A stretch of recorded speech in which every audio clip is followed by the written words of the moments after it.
Boom. Oh, hold on. Mike. 1, 2, 1, 2. There we go. All right, that sounds better for me. I've been nursing a bad throat. I'm not sick. I know I sound like a hypochondriac. It's just that, you know what we do here. I come here, I sit for at least 2 hours, and I tell you everything that's happening in the world. It's a stream of consciousness, and that's a lot of wear and tear on the vocal cords, and especially when you already have jacked up vocal cords like me. So excuse me. You saw it. We lost it on Friday, right? When a Good Friday, when all of a sudden I did like a hyper 3.5 hour stream or something like that, and the voice started to go. Never came back all weekend. That's unfortunate. Well, I mean, I guess it did. I mean, it's here. But, having done radio since Groundhog's Day of 1992, major markets from coast to coast, but really only through the middle, Chicago and Dallas. But, you say coast to coast. I've learned a couple of tricks, like to preserve my already terrible voice. And one of those tricks is being utilized now. And that is where I speak it sounds different. I know it sounds different because I'm using a different part of my throat to talk. Because if I tried to talk normal, it starts to come out and it's not good. It's not good. All right, enough about me. How about you? Hi, Peter. Peter's in the chat room. Happy April Fool's Day, Peter says. Hello, Leslie. All right, let's get. I apologize for the time. How many times am I going to apologize for the time? Things are kind of happening this time of year, so we're not gonna probably not gonna hit the 12 o'clock as much as I'd like. 12 p.m. is the target for this show. The show will air every day, Monday through Friday. But just you got to like, you got to follow, you got to subscribe, and then when we go live in the afternoon, we'll let you know. Tomorrow, like as of right now, tomorrow it seems like it's going to be a noon show. But if I'm being honest with you, it seemed like today was going to be a noon show till about 9:45 this morning. That's right. Things change. We got to stay fluid. That's the modern world. What the hell was that noise? Hi, Mama Pillar. Mama Pillar's in the chat room now. We got a lot of stuff to get into today. Hold on, let me make sure I got everything set up. We do. Okay. First, let me explain what it is that we do for you newcomers. And, that's the problem with this show. We don't have many newcomers. It's a very loyal and very nice group of people that need to start telling their friends. You don't need to start telling your friends. That was like a year and a half ago. That was like 2 years ago. It doesn't matter. Because I am so appreciative of you folks. And let's talk about the folks who get the title of executive producer of today's show. We got two of them because you guys know this is Pledge Week. This is the week where we go hard. This is, I always ask every show, I say, hey, if you want to tip the show and support this kind of talk radio, non-divisive, non-political, current events driven hot talk that doesn't have all the bullshit of a red hat or a crazy lefty, none of that. We go right down the middle like the rest of us. And this show is only supportable by you, the good folks. And it's Pledge Week. So because of my running around today, I haven't done the numbers, but I think the number for the week is going to be 275. This show collectively from all of you needs to somehow earn $275 by close of business Friday. Technically close of business Thursday, but we always stretch it one more day because I never pay bills on time. That's just who I am. So we'll get into that. Also, here's what I'm thinking about doing this week. I'm thinking about doing extra nighttime shows. I think about calling it the deep dive, where we just take one story or maybe 2 or 3 stories that we talked about here. And then maybe I bring somebody in, a friend, to break it down with me or something like that. We used to do the Pugs and Parker show every night at 9. But we had to stop doing that because James can't do his new radio show on WBAP 93.3. Want everybody to check that out. 3 o'clock, James Parker. I mean, it ain't this kind of talk is all I'm telling you. It's a different kind of talk radio. It's the kind of talk radio that I just can't I can't bring myself to do. I just have to be a guy in the middle. And that's where you guys come in because that's why we do this show. 2.5 years now. What is this show? I'll explain it to you. It is a daily breakdown of everything that is trending, everything that is making headlines, hot topics, whatever it is that people are talking about. If it is driving the narrative of this particular day, I'm going to run through it. I'm going to tell you why it's trending or why it's a headline. Then I'll give you my hot take on it. And then we move on. That's it. We don't spend too much time on anything. We don't do politics. Like, you're not going to get, and here's what's happening with the budget fight. Now, I'll tell you, there's a budget fight and there's a bunch of idiots that can't seem to get along, but we're going to move on. We're not going to spend too much time on that. We're certainly not going to blame any one party or one person. We don't do that. But not only do we give you everything you need to know about today, we also, because the show is performed in 4 quarters, 4 parts, 4 separate segments that interlock to create one beautiful masterpiece. The 4 segments are: first quarter, we call that antecedently on this day. That's this day in history. Just gave it a fancy name, but I do it a different way. I do it with my thoughts in my brain. So, quarter 2 is birthdays. That's where we go through people born on this day. That explains itself. Quarter 3 is deaths. These are the people who have passed away on this particular day. Now, with the deaths, this is where, hold on, mic's a little hot. With the deaths, I had to make the mic a little bit hotter because of my voice, because I didn't want to have to project as much, but it's a work in progress. Quarter 3, the deads. That's where we look at the people who have died on this day. Notable quotables, people of significance. We open up their life's resume, and then we decide whether or not they go to heaven or hell. That's right. We stand in judgment. I like that. That's quarter 3. Quarter 4 is the bulk of the show. That's the headlines, hot topics, and current events. That's where we get into all the things that are helping, as I say, shape what we know of this particular day, this edition of April Fool's Day. It is April Fool's Day. Hi, Adam. April, our co-executive producer, April and Leslie. I have to say, April and Leslie, you guys, this morning I was getting ready to put together the whole money thing. That's where I came up with the 275 number for the week. I was putting that whole thing together, and I have to say, just there it was. Boom. Right after each other this morning. I got notifications that Leslie and April had already jumped on board. So thank you so much. They're our exec producers of the day. Boom. If you want to contribute, you can. I'm going to leave this up. Not the whole show, but, longer than usual. Where was I? 4 quarters. We just went through the 4 quarters. Fourth quarter is all the headlines and hot topics. Now, you might be like, what am I listening to here? Well, I'll explain. This is a stream of consciousness. This is something that I've always thought would be an interesting thing to do, but now I've been doing it for 2.5 years. Here's how it started. Do you remember in the early days of this show, I had a partner? Because I had really only worked with partners. And I'm like, that's not really going to work if I ever want to work in radio again, because they don't hire 2 people. Some stations do, and they pay the price for it. So I'm like, maybe this is a good opportunity for me to learn how to do a show on my own without having to rely on conversational chemistry, which is what I was always all about.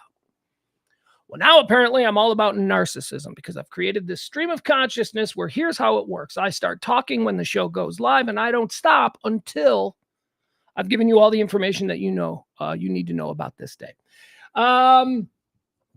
It's quite amazing, quite frankly. I mean, not enough people think it's really no breaks, no stops, no nothing. I don't go, what do you think, Jan? I don't do that. I don't get to play music. No traffic, no nothing. Actually, that's not true. There will be situations where, the screen will go black, and then suddenly you'll see this, and look at me. That means the dog did something. That means I gotta go handle the dog business. That happens rarely. Hey, you know what else hasn't been happening lately that I thought about last night, which means that it'll probably absolutely happen within the next 2 or 3 shows? Hiccups. Remember my hiccups? Remember I used to get into battles with hiccups where it's like almost every day? That hasn't happened in a while. I was thinking about that last night. Why? Because I got hiccups last night. Sitting there, I'm like, that hadn't happened while streaming in a while. Stream of consciousness is just that. It's me talking, leaping from one thought to the next. Now, as I say, there are guardrails in place. We do try to keep this. I have a flow chart of headlines that I want to riff on. So I will try and stay within those boundaries. But you never know. You never know where we go. We spin off into the weeds and then try and get the car back on the road. That's what a stream of consciousness is. So if you're with me, let's do it. Who else is here? We got Chuck. Chuckles is here. He's my guy. Let me make it bigger. Is the chat room? Hold on. There we go. That's working. And again, thinking about, because it is pledge week where we're looking for anything and everything. 275 is the number. Excuse me. Oh, that's not going to be good. Me just burping. Sometimes I forget you're all here. Sometimes I just think like this. By the way, this isn't, even if I wasn't streaming, like, this is not me. I'm really quiet because I'm a hermit. I live alone. I don't talk to anybody. I talk to my dog. That's it. And that's almost always just yelling or talking to her like she's an infant. Oh, my little baby, or stop it. Like, that's it. That's the extent of my conversations. Don't talk on the phone very much. My friends and business associates hate that. I'm not good on the phone. I do this. All right, let's get started. How was your weekend? How was Easter? Did everybody have a good Easter? It's April Fool's Day. A good Easter? I made meatballs. I make the best meatball. I made meatballs for me. I made meatballs, and I ate meatballs last. Me and the dog, of course, because when you live with a dog, you make an extra portion if you're making something special. Because that's the sad reality of your existence, that the person that you spend the most time with and, you know, want to make happy isn't even human. That's where I am.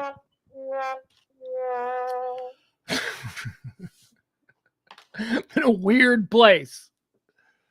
I'm not spinning. I like to tell you people when I'm spinning, and those of you who know me know what spinning means. Spinning means, you know, just going into the presh, which I don't know. Maybe I am, maybe I'm not. But anyway, here's what some people tell me just before I get insufferable. I'm like really entertaining. So let's double down on that notion and start the show. It is the High Noon Rant for the first day of April, year of our Lord 2024. It's April Fool's Day.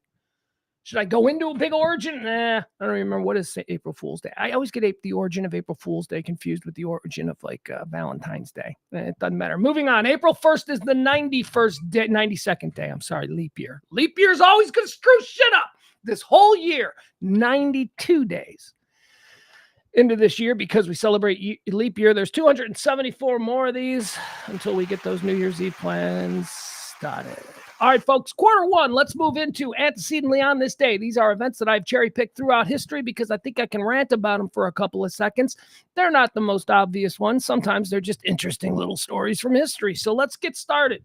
Antecedently on this day in 1789 in New York City, the United States House of Representatives achieves its first quorum and elects Frederick Muhlenberg of Pennsylvania as its first speaker. Yay! And then, I don't know, what's an old-timey name? Like, then Betsy Taylor Greene immediately moved to impeach him. That's what happened. Antecedently on this day in 1924, Adolf Hitler is sentenced to 5 years imprisonment for his participation in the beer hall Putsch. But he only spends 9 months in jail. Those Germans back then. Sentenced to how long? Sentenced to 5 years. Spends 9 months. He wrote Mein Kampf in jail. So at least, you know, say what you will about Hitler. He knew how to make the most out of time. Antecedently on this, that'll come back and haunt me. I don't know. That's like years from now. Like, I don't know. Just should some like weird thing go squirrely and all of a sudden I have a career again, that'll come back. He once praised Hitler. He wrote a book when he was in prison. You know, I'm sure a bunch of dudes, they go to prison, they use that time to get buff. Yeah, Hitler decided to write a book. Antecedently on this day in 1970, President Richard Nixon signs the Public Health Cigarette Smoking Act into laws. No idea what that was. People still smoked like chimneys for the next 40 years. Today, people don't smoke. Today, it's weird when you see someone smoking. Smoking means you're old today or trying too hard to be interesting. That's it, because I'm starting to see that a little bit. Like young Hollywood stars are now smoking cigarettes again because they're so interesting. Yes, lung cancer is awesome. Anyways, on this day, that the government finally went, hey, you know what? Maybe 30 years of what doctors have been telling us about this, maybe we ought to just put this little warning out to you. That was on this day. On this day, antecedently, in the year 1976, yeah, the Paradise Theater, 1976, or Grand Illusion? Which one sticks? 1976, 1976, 1976. Steve Jobs and Steve Wozniak found Apple computers. And anybody on that day who loaned them $1 is now like basically a billionaire. Holy cow.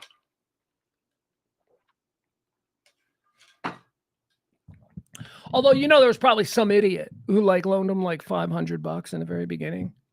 Yeah, whatever, $500. And Wozniak and Jobs are like, okay, now you have stock in this company. He's like, yeah, whatever. And then like they sold like their first 2 computers and had like $2,500. And that dude's like, just give me 600, we'll call it even. Yeah, that idiot did that. You gotta let that $500 ride. It's why time machines would be so helpful. If you could just have a time machine. Moving on, let's see here. Antecedently on this day in 1984, singer Marvin Gaye is shot to death by his father in his home in Arlington Heights, Los Angeles, California. This story is fascinating, man. So here's what's going on in this story. Marvin Gaye's father murdered Marvin Gaye, okay? A couple of things that we need to know first before we go into this story, and I explain to you exactly what happened here, because I'm not really sure people understand. So, growing up in Washington, D.C., Marvin Gaye's father was a preacher. He was very strict disciplinarian, did not approve of the entertainment lifestyle, did not approve that his son wanted to be a singer. It was not good. It was rough. It was physically abusive. It was emotionally abusive. Marvin Gaye's father was a pretty bad dude who, was also a preacher and at a congregation. And that's how he made his money, because he was beating the shit out of his kids and wife at home and then telling you all about how you're going to burn in hell. So that's Marvin Gaye Sr. And we'll just call him that. I don't even know if that's really his name, but we're going to call him Marvin Gaye Sr. So Marvin Gaye Sr. and Marvin Gaye never had a good relationship. Marvin Gaye did have a great relationship with his mom. So much so that in 1973, Marvin Gaye bought his mom and dad a mansion. Not so much dad, but he bought it for the mom because he loved mom. That was in this home in Arlington Heights, a suburb or a neighborhood of Los Angeles. Nice. Tony. Nice house. 1973, they move in. Marvin Gaye and his father have very little contact. Oh, yeah, fun fact, I don't know if this is apropos of anything, but about Marvin Gaye Sr., yes, he was a preacher, and yes, he was physically, emotionally, and mentally abusive to his entire family the entire time that they were living with him. He was also a well-known and out-of-the-closet cross-dresser. That's what we called trans people, men who wanted to be women or dressed up as women. So that's and when I say well-known, I say that the streets knew. And Marvin Gaye growing up was constantly being teased because, one, his last name is Gaye, and his dad is a hypocritical preacher who spends his nights cross-dressing and having sex with men. But remember, Marvin Gaye's dad did not approve at all of the entertainment lifestyle. Okay, fast forward now, 1973, Marvin buys a mansion for his mom and dad. Marvin's a world globe-trotting superstar at this point. What's going on? Had come out. He's an icon. He decides that he's gonna go live in Europe though for a while because he's got some tax issues here in the United States. They call it a tax exile. So he was over there living in Europe for most of the 1970s, performing to sold-out crowds and having, not really releasing any new albums, but being a big superstar over there in Europe. Also a superstar in America. He's just living in Europe and playing there and all that kind of stuff. He gets his tax debt settled and he decides, okay, I'm going to record a new album now because it was time for him. He's like, I'm not recording anything while the tax man coming after me. So he recorded Sexual Healing, which they called it a comeback album, but that's not the truth of it. He wasn't a comeback. He never went anywhere. He was just doing a tax thing. So he wasn't releasing any material. Of course, Sexual Healing becomes massive, #1 hit, all of this stuff. He returns to America. Now, during this time that he was away, his mother, who his sainted, beloved mother, Mama Gaye, she had gone through, I believe, some sort of kidney surgery or some kind of serious surgery. Hold on a second. I got to take this. I know. Hey, you said there were no breaks or anything like that. Okay. All right. I have to pick somebody up at the airport at 4:30, so we'll get moving. So Marvin Gaye's mother is recuperating from surgery, and Marvin Gaye moves back from Europe And he goes on tour with Sexual Healing, and then that tour ends, and then he decides, okay, so you know what I'm going to do? I bought this big old mansion for my family. I haven't had a house here in America in quite some time, so I'm going to go there. All right, so Adam wants to take us into the weeds. Adam would like everyone to know, just because somebody's a cross-dresser doesn't mean they're trans, just like you thought Divine was trans, but they were never a woman. Okay, I don't make that distinction because it's all live and let live to me, but I'm glad you had this opportunity to be superior while basically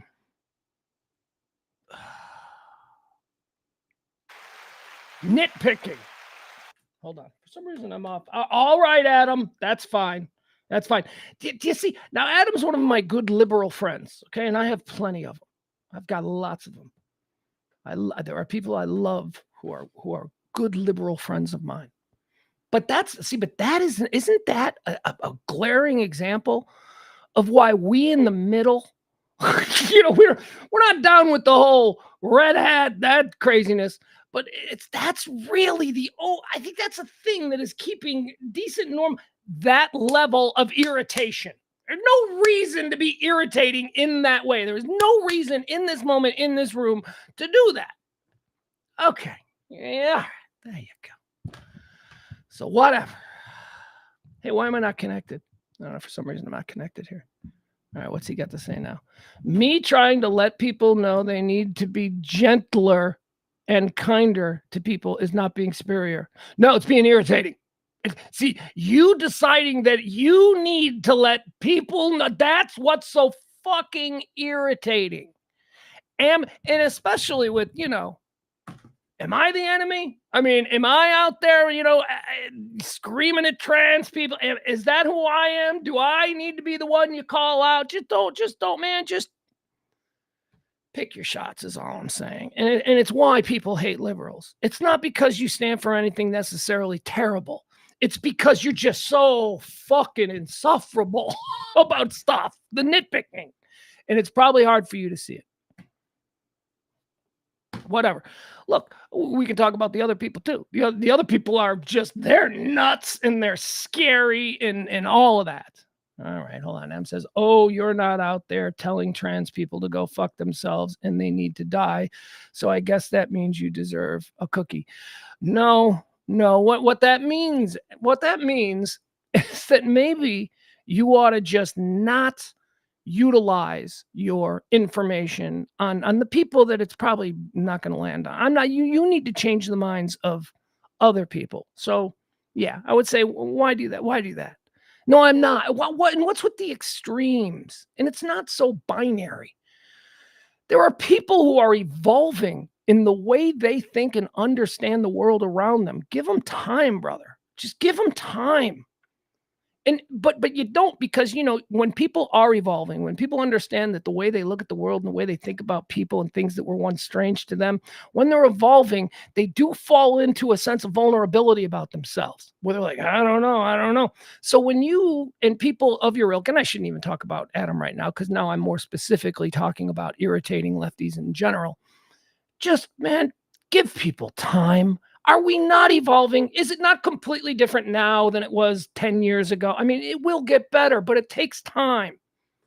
Now, where was I? Cross-dressing Marvin Gaye's father, but he was homosexual, so I don't know. What does that mean? I'm evolving in my understanding and education of such subjects. All right, we're in the weeds. We're getting out of the weeds. Marvin Gaye's cross-dressing father, who was gay, who didn't enjoy the entertainment lifestyle and thought his son was going to hell. Okay, so 73, they buy a house. 80, Sexual Healing. Marvin comes back from Europe, decides he's going to move into the house and take care of his mother, who is recuperating from this major surgery. See, now Marvin's different. Oh, and by the way, Marvin changed his name. Marvin Gaye spells his name Gaye. He changed it to Gaye because of his dad. Marvin Gaye's real last name is Marvin Gaye, Gay. But it was just too much for him. It was like, that's just too much. So Marvin Gaye is Gaye. Anyway. He moves back in, and now Marvin, Marvin's a star. And Marvin also has a coke addict, coke habit at this point. So he's like kind of like banging off the walls too, but he's taking care of mom, and now he's dealing with dad, and dad's living in his house, and dad doesn't like that. And, it's the whole father-son thing, and they start going at it endlessly over the period of like 6 months. They're just every night they're screaming at each other. It was an awful home. Marvin, his brother says, Marvin, for months and months, had been saying that he wants to die. He wants to commit suicide. He doesn't want to live anymore, blah, blah, blah, blah. I don't know what that's about. I've never heard that Marvin Gaye had depression, but someone who talks that way, it sounds like he does. So there was a situation with an insurance bill, and Marvin Gaye's father was screaming about the insurance bill for some reason. Like, Marvin Gaye isn't paying all the bills here anyway. He's a millionaire. So Marvin Gaye's father is going after the mom about this bill. Marvin Gaye steps in front of it, and, he's like backs the old man down and shoves him out of the mother's room on his ass in the hallway of the house. Marvin Gaye Sr. disappears. Marvin Gaye goes back to his bedroom, lays down in bed. This is, by the way, 12:30 in the afternoon on a Tuesday. So, Marvin Gaye goes back to his room, lays down in bed, and within seconds, his father kicks in the door, aims a gun at his chest, and kills him dead. Complicated, freaking horrible story. On this day, the death of Marvin Gaye occurs. He was great. I mean, never mind the fact, Adam, that you seem to be taking up for the reputation of a fucking crazy person who beat up his wife his whole life. Just stop it, okay? We shouldn't even be considering whatever the hell Marvin Gaye Sr. is in any of the categories that we are debating here, okay? Marvin Gaye's father was a very fucked up piece of shit man, okay, who also happened to like dressing like women and having sex with men while simultaneously preaching the gospel. Okay, so I don't know what category that guy fits in, but you know what? I'm comfortable saying fuck that guy. Fuck that guy and everybody like him. Everybody who beats up their wives and, preaches the gospel but dresses like women. And I know it's a very specific and narrow group of people that I'm saying fuck you to, but if you're compelled to defend them, Adam, that's why I love Adam. There are some of you who understand your role, and your role is to irritate me. So especially during this 2.5 hour stream of consciousness, I need people to go off on, and thank you, Adam. Byron is up next. No, I believe, Frank set me off last week, right? Yeah, Frank set me off last week with the Caleb Williams shouldn't have cried to his mom bullshit. You people serve a purpose in my life, and I am eternally grateful. Moving on. On this day, antecedently in the year 2004, Google launches its email services, Gmail. Gmail was born on this day in 2004. Everybody's got Gmail, right? Right? Everybody on the planet's got Gmail, except my mom. My mom doesn't have Gmail. So God forbid I ever want to send some Google Drive stuff to her. It's like not compatible with, I don't know, whatever she's got. All right. That's going to do it for segment 1 of Antecedently on this day. Good to. Oh, and you know what, Adam? You want to keep going? You want to keep the catcher video? Really? The catcher standing up for the integrity of the team, the game, the pitcher. Come on, man. That's between me and Aaron. That's between me and Adam. You guys don't need to know about that unless you follow me on Twitter. Come on. I just saw that and I went, oh, Adam. Stop it. Dude hits a home run and then preens, stands there at the plate, watches it, his hands at the side, and the catcher gets up and starts jawing at him, telling him, go. That's baseball, man. That is baseball. That is baseball greatness. That is what baseball is all about. Yeah, being meatheads. That's what he's like. The meathead catcher. I'm like, no, man, that catcher is doing what a catcher has to do. A catcher is the most important job out there, says a former catcher. He's in charge of everything from morale to pitch count to batters' weaknesses and tendencies and where the outfield should be for that. That's a catcher. That's what a catcher does. So when a catcher wants to stand up and get in the face of a batter who's just crushed one off his pitcher and stand there and try and show up the pitcher and humiliate the pitcher. Yeah, 100% of the time, the job of the catcher is to get up and go, move, boy, move. Now, if that starts a fight, that's stupid. That would probably be on the batter. But yeah, come on. That's the thing Adam and I got into. All right, it's birthdays. Celebrating birthday on this day, born on this day in 1932, Debbie Reynolds. Debbie Reynolds. She had Carrie Fisher. She's the mom of Princess Leia. She died like a day after, like the day after her daughter died. She was so heartbroken. What a freaky, sad story. Also, I was watching, there's a new documentary on, I don't know what it's on. I don't even know how I saw it. Anyway, there's a new documentary on Paul Simon. It's not great. It's okay. It's too much. Here's the problem. It's very interesting when it's talking about the stuff he's done. But we're seeing a lot of these, and I hate these kinds of docs where they take an icon like Paul Simon. They take an icon like Paul Simon and they say a deep dive 4-hour multi-part docuseries on the career of Paul Simon. I'm like, sign me up. That sounds great. I want to hear all about the fighting in Art and Garfunkel and Simon and Garfunkel. I want to hear all about the wild 70s and the early days of Saturday Night Live, because Paul Simon was like there for every show. I want to know this stuff. And by the way, name me. I mean, I'm watching this thing and I'm like, is there a more prolific and successful American songwriter? I don't know. When you consider the stuff that he and Art Garfunkel wrote for other people before they were Simon and Garfunkel, and then you consider the Simon and Garfunkel stuff and then the solo stuff, insane, the songs he's written. So that sounds interesting to me. But the unfortunate trend in these things, and it was witnessed in this new Paul Simon thing, is that it's 4 hours, but it's really only like an hour and a half of like the history and the archival footage and the interviews with people who were there. It's only about an hour and a half of that. And then it's like 2.5 hours of what's Paul working on today. And it's like him in a studio and he's like, here's my next song. It's like 80. I'm like, I don't want, and they play all the new songs. Here's Paul and his band playing a song they just wrote last night. And it might be a great song, but so this happens a lot with these documentaries. So I was watching the Paul Simon one. That's why I don't recommend it. The Steve Martin one's good. There's a Steve Martin one. That's good. That's really good. That's really good. Much better than the Paul Simon one. Steve Martin one debuted over the weekend, I think, on Apple TV. So anyway, in the Paul Simon documentary, he was married to Carrie Fisher, Princess Leia, who's the daughter of our birthday girl, Debbie Reynolds. See how we came back? Stream of consciousness took me on a little bit of a run, and then I came back. That's what I do. And the finishing point is this. So I'm watching this Paul Simon documentary, and they're going over like, you know, the short, volatile marriage between Paul Simon and Carrie Fisher. And something that I have never noticed before. Never. I mean, this is my wheelhouse my entire life, and it was just on Saturday night where I went, huh. And that is, Carrie Fisher was hot. Carrie Fisher was so cute. I mean, I never saw Princess Leia as a sexual being, you know, and she was always Princess Leia to me. She's covered in robes, got a weird haircut, you know, things. I just never saw that as sexy.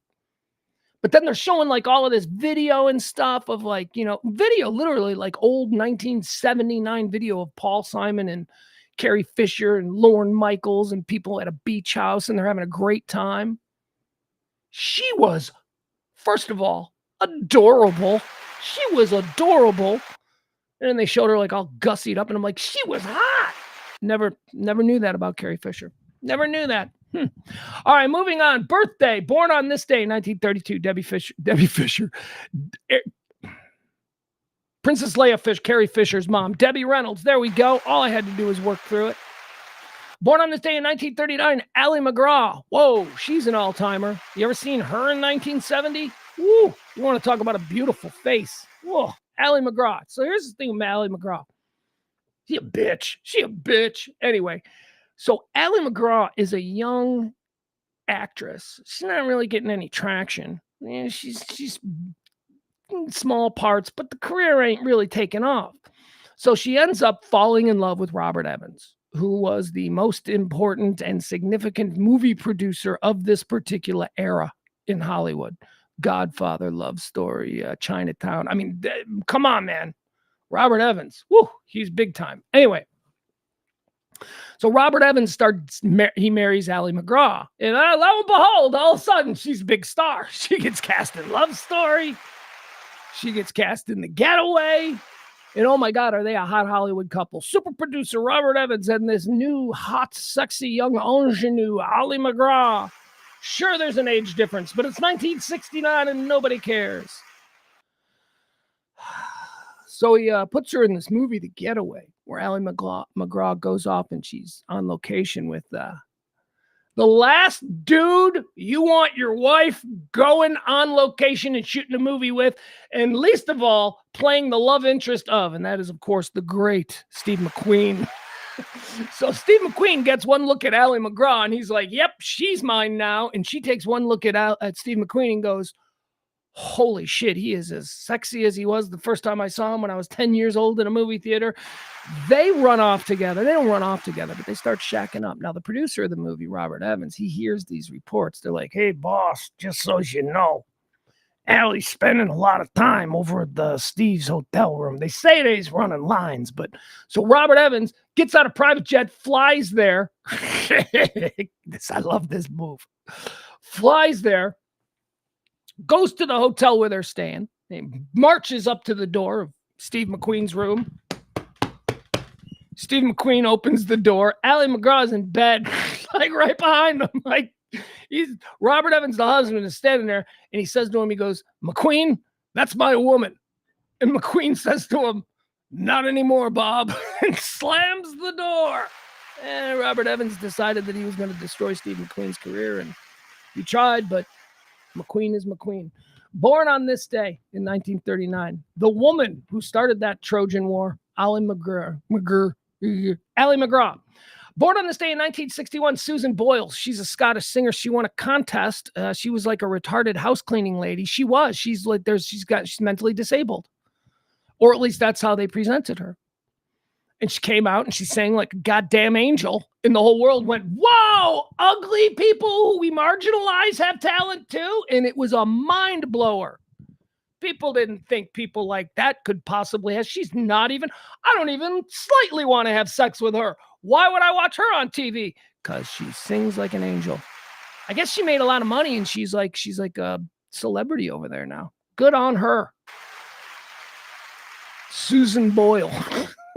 Born on this day in 1973. How about Rachel Maddow? Rachel Maddow. She started out as a producer on the old Countdown with Keith Olbermann show.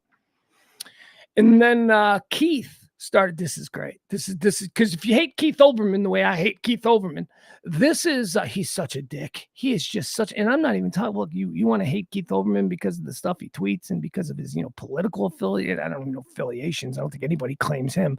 But if you want to hate him for that reason, that's fine. I'm telling you why to hate him in reality.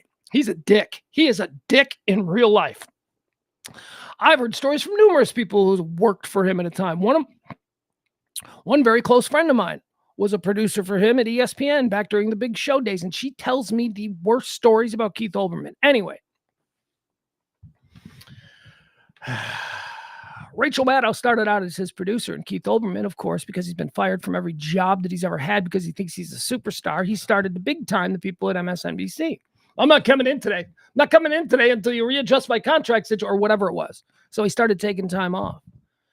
And they decided, fuck it, let's just let the producer host. So Rachel Maddow started hosting Countdown, and guess what? It was so much better. It was better. And then they told Keith to go kick rocks because you're a dick. Nobody likes you. Your show's interesting, but, other than that, we got this girl who literally is working for like 1/10 of what you make, and people like her better. So bye-bye, Keith Olbermann. Happy birthday, Rachel Maddow. Born on this day in 1973. Of course, in relative short order, Rachel Maddow would go on to become the king of MSNBC, the queen, I guess, of MSNBC. Although I'm sorry to get gender specific with my monarchy. So she would quickly become the queen of MSNBC and then have the largest contract in the history of MSNBC. So, she makes more than Keith Olbermann. And then she got so big that she was like, she told MSNBC, she's like, yeah, I don't want to work every day. But because, kind of like the same thing Keith Olbermann did, but because she's, I guess, likable, people like her over there. They're like, okay, whatever you want to do. So now I don't know what her deal is, but I think she's only on 1 day a week or something, but she is huge. A woman who succeeded because Keith Olbermann's a dick. Isn't that great? Born on this day in 1980, Bijou Phillips, American actress and model. Bijou Phillips is a chick. She was a model. She's like 14 and she's like going into clubs in New York. She was one of these, just so messed up. Because her father is, of course, John Phillips. I don't know who her mother is. Is her mother? No, her mother's not Michelle Phillips. Her mother's probably just some model that, John Phillips was dating. Some French actress or something. I don't know, her name is Bijou, so who knows. Anyway, she was kind of a train wreck kid. And then I think she kind of cleaned herself up. And then I think she ended up married to Danny Masterson, which, here you think is she married to Danny Masterson? Is that who she married? The dude from that 70s show who's now doing like doing like 1 million years in prison for being a serial rapist or something. I don't know. I could have the details on that wrong, but that's not why you come here. You just come here for a quick little glossing over. Happy birthday, Bijou Phillips. Is she divorced? Says she's still married to him. But she's going to get divorced. She's going to meet a rich guy. He's going to be much older. She's going to be like, what am I doing? My husband, Danny Masterson from that 70s show, he's never getting out of prison. I'm going to be old. Where's my life at? I got to go somewhere else. And she will. She'll go somewhere else. Born on this day in 1988, Brooke Lopez and Robin Lopez, couple of twin NBA players, journeymen. No team is complete unless one of the Lopez brothers plays for them at one point in their careers. Have the Mavs had a Lopez? I think they have. Wait, do the Mavs have a Lopez? Because that's a question you got to ask. Was it? One of them went from the Bulls to the Bucks, and I don't care. Honestly, I don't care enough about the Lopez brothers. Born on this day in 1995, Logan Paul. Okay, do you guys make a distinction between the Paul brothers? I think there's Peter Paul, and there's Logan Paul, and then there's Pope Paul. I don't know. Logan Alexander Paul. Who's the one that's fighting Tyson? Jake Paul. That's the one I forgot. Jake Paul. I don't know, whatever. Logan Paul was born on this day in 1995. Born on April Fool's Day. The irony is not lost on me. Logan Paul. All right, there you go. Those are the birthdays. Let's move into the deads. These are Q3, and these are the people who've died on this day. We're going to run through this list. I'm going to tell you a little something about them, and then we're going to decide based on what we know of their actions while animated, heaven or hell, right? This is where we stand in judgment. Not a lot of deaths. There's people on here that I want to go into. There are people who died today that I'm like, well, I want to send that person to hell, but that's for reasons that are biased. So there's people I skipped over, dumb ones, like not anybody big. Today was not a big Marvin Gaye. We already talked about him. Marvin Gaye's going to heaven. He was awesome. So there you go. Marvin Gaye, he's going to heaven. Dead on this day in 1984. No. 1984. Dead on this day in 2010, John Forsythe. John Forsythe. Do you know him as Blake Carrington from Dynasty, the star of Dynasty in the 1980s? Do you know him as Charlie Townsend from Charlie's Angels in the 1970s? That's how I first got to know John Forsythe. But apparently he had done something like the other generation, the generation older than me, like my mom and stuff. Apparently John Forsythe did stuff in the 60s too. I don't know what that was. Like some Gunsmoke or something. I don't know. I never watched any of those shows. But John Forsythe had a career in the 60s with a TV show that was a hit. He had a career in the 70s as Charlie of Charlie's Angels. He also did a whole bunch of movies, and he was Blake Carrington. Seemed like he had a really easy life. He was an incredibly handsome man. That's like his claim to fame. They just looked at him in Hollywood and went, he's handsome. Can he act? They're like, no. And they're like, whatever. He's handsome. And he had a massive career. So just for that, he's going to hell. There you go. John Forsythe goes to hell. Because he's a handsome man. That's right. Don't ask me. Don't fact check me. He's a handsome man. Hey, he seemed like he probably... Oh, no. He actually seemed nice as Charlie, though. I don't know. Still putting him in hell because I feel like it, because I'm not a handsome man, and any opportunity I get to put a handsome man in hell, I'm going to do it. Dead on this day in 2017, preemptively, going into heaven, man. Lonnie Brooks. Lonnie Brooks, one of the great blues men of the modern era. Lonnie Brooks died on this day in 2017. Guitar player, big baritone voice, funny. He had fun lyrics. So I've seen Lonnie Brooks a number of times and almost never on purpose. Like he's just one of those great guitar blues players, globally famous. Like all these guys are like much bigger in Europe than they are in America, but still, you can go to a bar. You go to a bar, like I'd go to Buddy Guy's Legends, which was Buddy Guy's bar. It was on the campus of the college that I went. It was where we hung out. So you'd go there on like a Friday night and there'd just be dudes up on stage playing. And, then the DJ would say, "Ladies and gentlemen, Lonnie Brooks is in the building." And then like Lonnie Brooks would get up and he'd start playing. It was cool. Lonnie Brooks was very cool. We got to interview him once for a series on Chicago bluesmen that we did. And I just thought that he was incredible. Lonnie Brooks, putting him in heaven. Dead on this day in 2017. Dead on this day in 2018. Now, look, this guy is preemptively going to heaven. You don't even get to. Bachelor father, Frank? Frank says there was a show called That sounds right. That sounds like something John Forsythe was probably involved in. Bachelor father. That was his 60s show. Adam says Mavs and Rockets haven't had a Lopez. Brooke Lopez has only been on 3 teams. Robin Lopez has been on 1-3 of the league. Whatever. They're going to move it. Everybody's going to get a Lopez at some point. You'll see.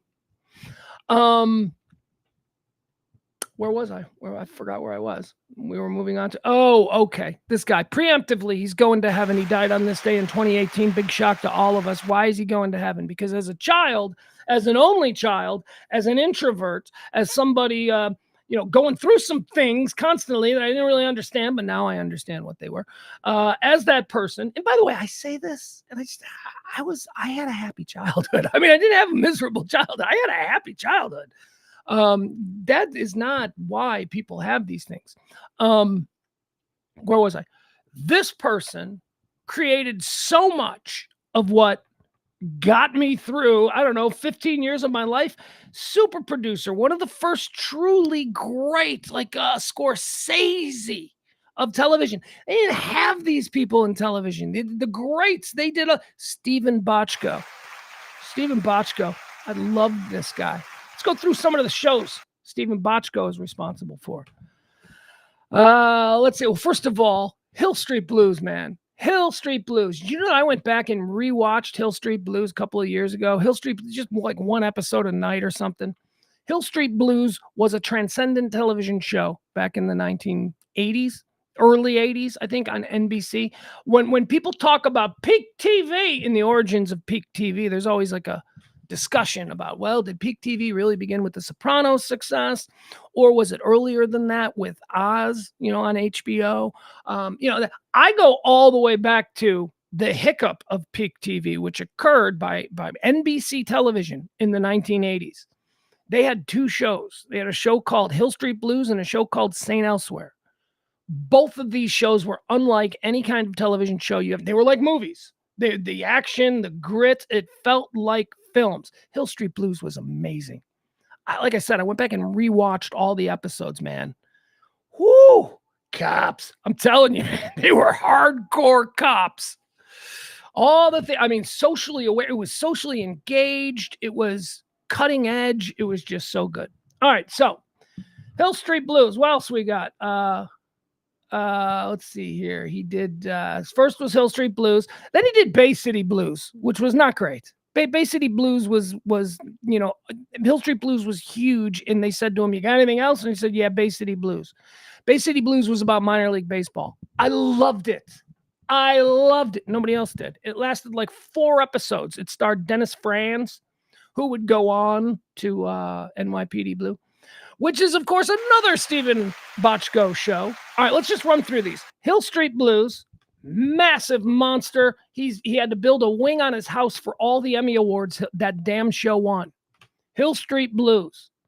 Then he comes back with L.A. Law. Oh, my God. Build another edition for all the awards L.A. Law won. Then he does Doogie Howser.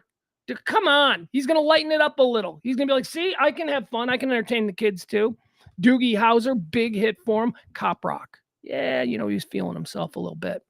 Cop Rock is one of the biggest jokes in the history of television. It was Stephen Bochco's attempt to mix the grit and grime of Hill Street Blues with dance with a Broadway musical, and absolutely nobody wanted to watch it.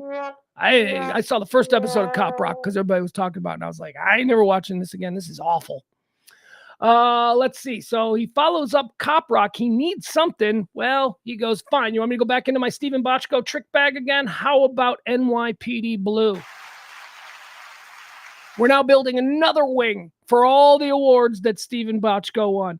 We'll just run through some more of these. Murder One was an incredible show. Brooklyn South was a good show. Murder in the First, I remember that. That was a good show, and then he died. So I'm putting him in heaven because I got to be honest with you, Stephen Bochco made a lot of TV that made me happy over the years. So since I'm standing in judgment, he's going to heaven. Stephen Bochco, there you go. That's quarters 1, 2, and 3 now in the books. One more time, a big thank you to today's executive producers, April and Leslie. We are in a pledge week. We need to raise money by the end of this month, by the end of this week. Look, if I was a responsible person with money, we'd have done pledge week last week, and it would have been like, we got to get bills paid by the 1st. No, because, I'm always late. I know about second notices. I know about all that stuff. So this is pledge week here, and our big pledgers of the day, they get to be the executive producers. So today it's being shared because they were identical.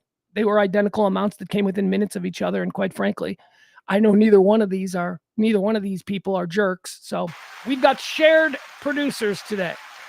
April and Leslie. 275. That's the number. That's the number we need to make this week. 275. All right, moving on. Let's go into quarter 4. That's all the day's topics, everything that people are talking about. I'm going to put up right there how you can support the show if you are so inclined. Leave that up. Here we go, folks. This is where the rubber hits the road. These are the big... hold on. These are all the topics of today. This is everything people are talking about. This is what's happening. All right. First, we're going to get this out of the way. Massive storm. We got a massive storm. Apparently, the entire country is going to be under 3 feet of water if you listen to the media. How does it affect us here? Well, in the Dallas-Fort Worth, we do the show, of course, from the 1%er compound high above, the Comfort Nest Lounge high above the 1%er compound. We currently have 75 degrees. It's going to go up to 8. Oh, it's going to go up to like 83 today. That's going to be nice. Ugh. And then at about 7 o'clock tonight, that's when the rain's going to come. And it looks like it's going to rain this evening, and then it's going to thunderstorm all night till about 1 o'clock. Severe storms are likely here in Texas. All right, so there you go. So we're going to get some storms.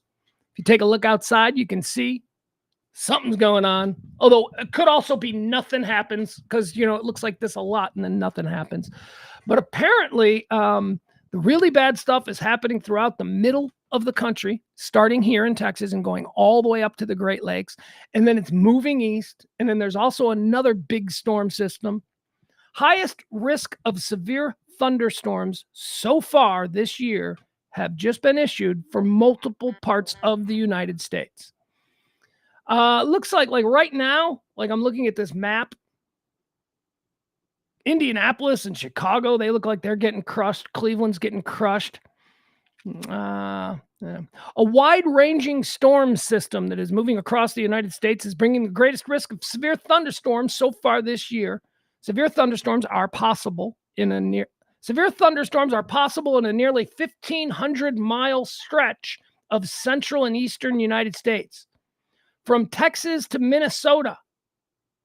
Ooh, well, that's pretty much the length of that. Or is that the width? What's girth? What is that? No, width would be Los Angeles to New York. I don't know. I don't care. Whatever. Point is, be on the lookout. Weather is something people are talking about today. Here we go. All right. So now this is the topic that I wanted to talk about. And it's probably not even worthy of being the first topic, but why not? Let's get the show rolling. And this is, I've got some stuff and we can watch some video here.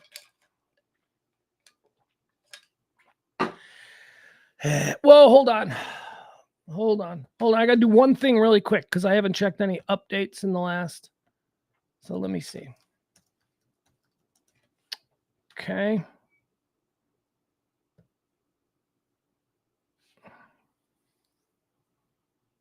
No. All right, let's see. What's the most recent? Hold on. All right, so the most recent update is 2 hours ago. So we'll go with that. Okay, so on Saturday night here in our Fairburg of Dallas, we had quite the event, an event that didn't affect me, but it could have because basically it's just in our neighborhood here where this happened. I'm talking about Kansas City Chiefs wide receiver Rashid Rice. Rashid Rice is a SMU grad. My God, I've seen him play 4 times in college. He's the guy that my kid and I, we'd go to these SMU games because we live here. I'm essentially on the campus of SMU in Highland Park. We'd go to these SMU games, and it's always like, okay, which one of these guys is going to the next level? And it was always, for a couple of seasons, it was Rashid Rice. Like, watch him, watch Rashid Rice, watch the wide receiver. So he kind of became a favorite of ours. And then he got drafted in the second round to the Kansas City Chiefs. He had a nice season, a real nice season, not quite 1,000 yards, but I think just a boob hair short of that. Got himself a Super Bowl ring as a rookie, so that's pretty good. And he certainly performed better at the NFL level than any other rookie wide receivers, right? I mean, wouldn't you say first of all, he got a Super Bowl ring, so that's good. But 1,000 yards. I'm trying to think, was there another rookie wide receiver last year who just burned it up? I don't know. Anyway, so he's living large, man. He's a Fort Worth kid. Actually, North Richland Hills is where he's from. Born somewhere else. Raised there. Spent his life there. He's a North Texas kid. We'll just put it that way. Goes to SMU, breaks out at SMU, becomes a Kansas City Chief. But incidentally, his boss, Clark Hunt, lives in this neighborhood. Right in this neighborhood as well. So, he's out here doing this nonsense. And I'll tell you what he did. Doing this nonsense, blocks from where the dude who signs his paychecks live, which is odd.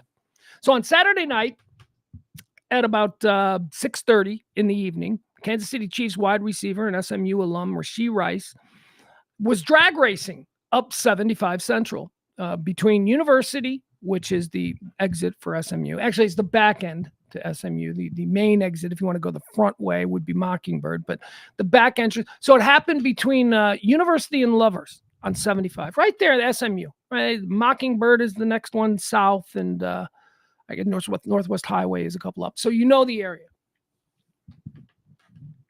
Rashid Rice has a Corvette, I believe. I believe they're saying the Corvette was Rashid Rice's. He was racing a Lamborghini right up 75 because, that's what kids do, and caused a massive accident. Oh, boy. 6 cars ultimately involved. Luckily, it wasn't that, crowded, I guess, at that time of night. But it's scary for me because that stretch, that's like every day for me. I drive that stretch every day. I use 75 every day. I go to pick up my kid for something. We 75 right there. We exit at University.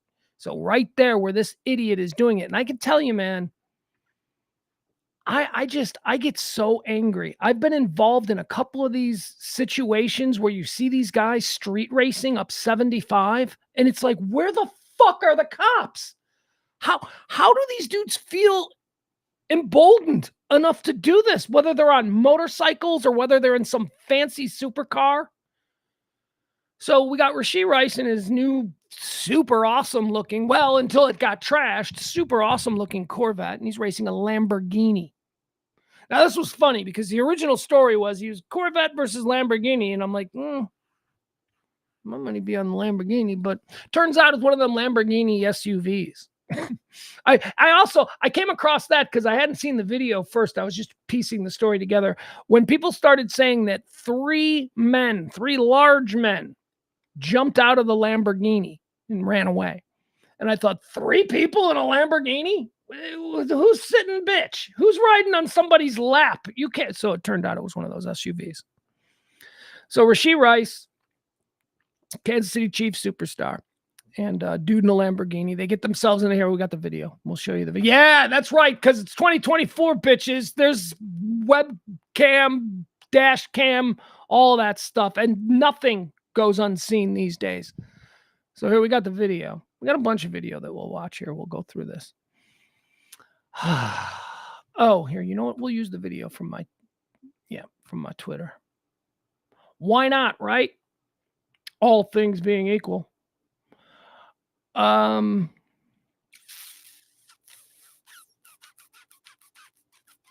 right, here's the video. Good Lord. I mean, this just makes me so mad because we all drive with our kids. And by the way, one of the cars that was hit had like a 6-year-old kid in it. So here, I know there's some leads that I've buried. There's some things that I haven't said yet. Don't you worry. I'll get to them. But first, I think we should all watch this just so we all have an understanding of what was going on there. All right. This is going to be the dash cam video. Boom. All right. So right here. So you see, this is heading northbound 75, approaching Lovers. We've just passed University, if you're familiar with this part of. There's that gold building, right? That stupid gold. Wait, is that one of the stupid gold? Yeah, I think it is. All right, so let's watch this. Now you're gonna be directing your attention over to this side, the left lane. The left lane shoulder, which isn't even a shoulder in this stretch. There's just a concrete wall. You know, like most of the time there's enough of a shoulder where if you were being an asshole, you could probably pass somebody on the shoulder. This is not one of those places. Do you see the cement wall right here? This is not open. It's not like if you need a little extra room, you can go into the dirt for a second. Which, by the way, I wouldn't suggest in a Lamborghini SUV traveling upwards of 80 miles an hour. All right, so here you go. So we're going to watch this area. You're going to see the black Lamborghini attempt to pass some poor lady with a 6-year-old kid in the back who also shouldn't be in the left lane. But this is not about her. It's not about her. Don't sit in the left lane, people. Why? Because if there are assholes out there, they're going to be using the left lane. That's why I'm a middle guy.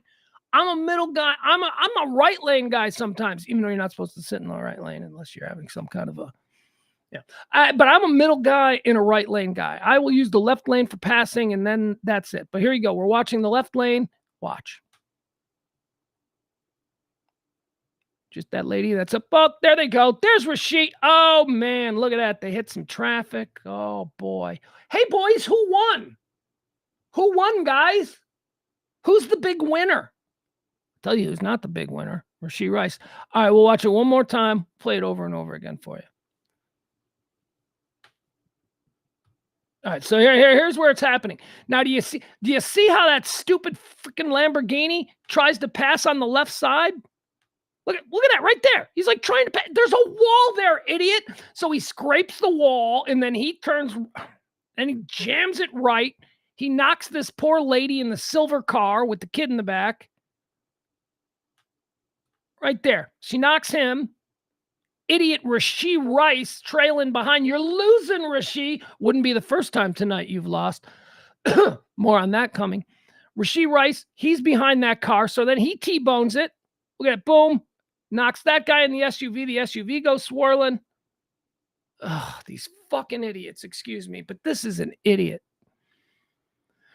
All right. So big accident. Looks like it could be serious, although nobody went end over end. So good, right? Let's see what else we got here. We'll go back to that.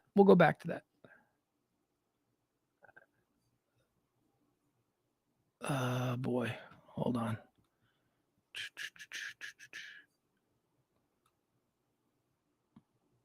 Sorry, I'm having trouble finding it. Oh, what a surprise. All right, here you go. Let's watch.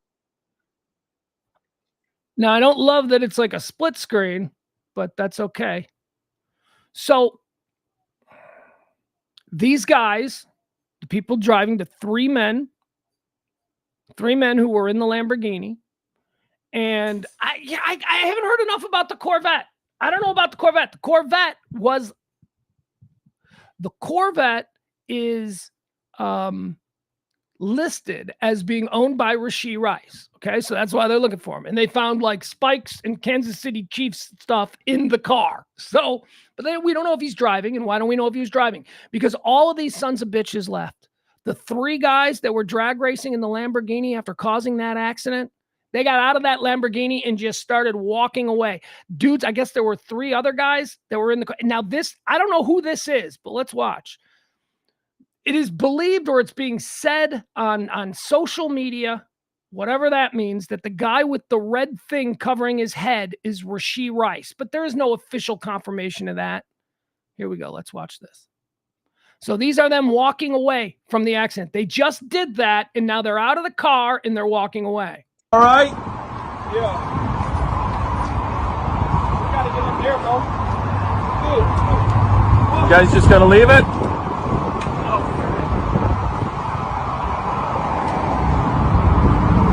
They just left the fucking Lamborghini and a Corvette. They stole them, I bet. They were putting firearms in. You guys all right? Yeah. This guy right here is who they're saying is Rashee Rice. I don't know that to be true at all. That's not been confirmed. In fact, the police won't even say that he was driving, because these guys in both cars, the Lamborghini and this car, they both caused the accident and then they left. They just left their cars. There, bro. Good. You guys just gonna leave it?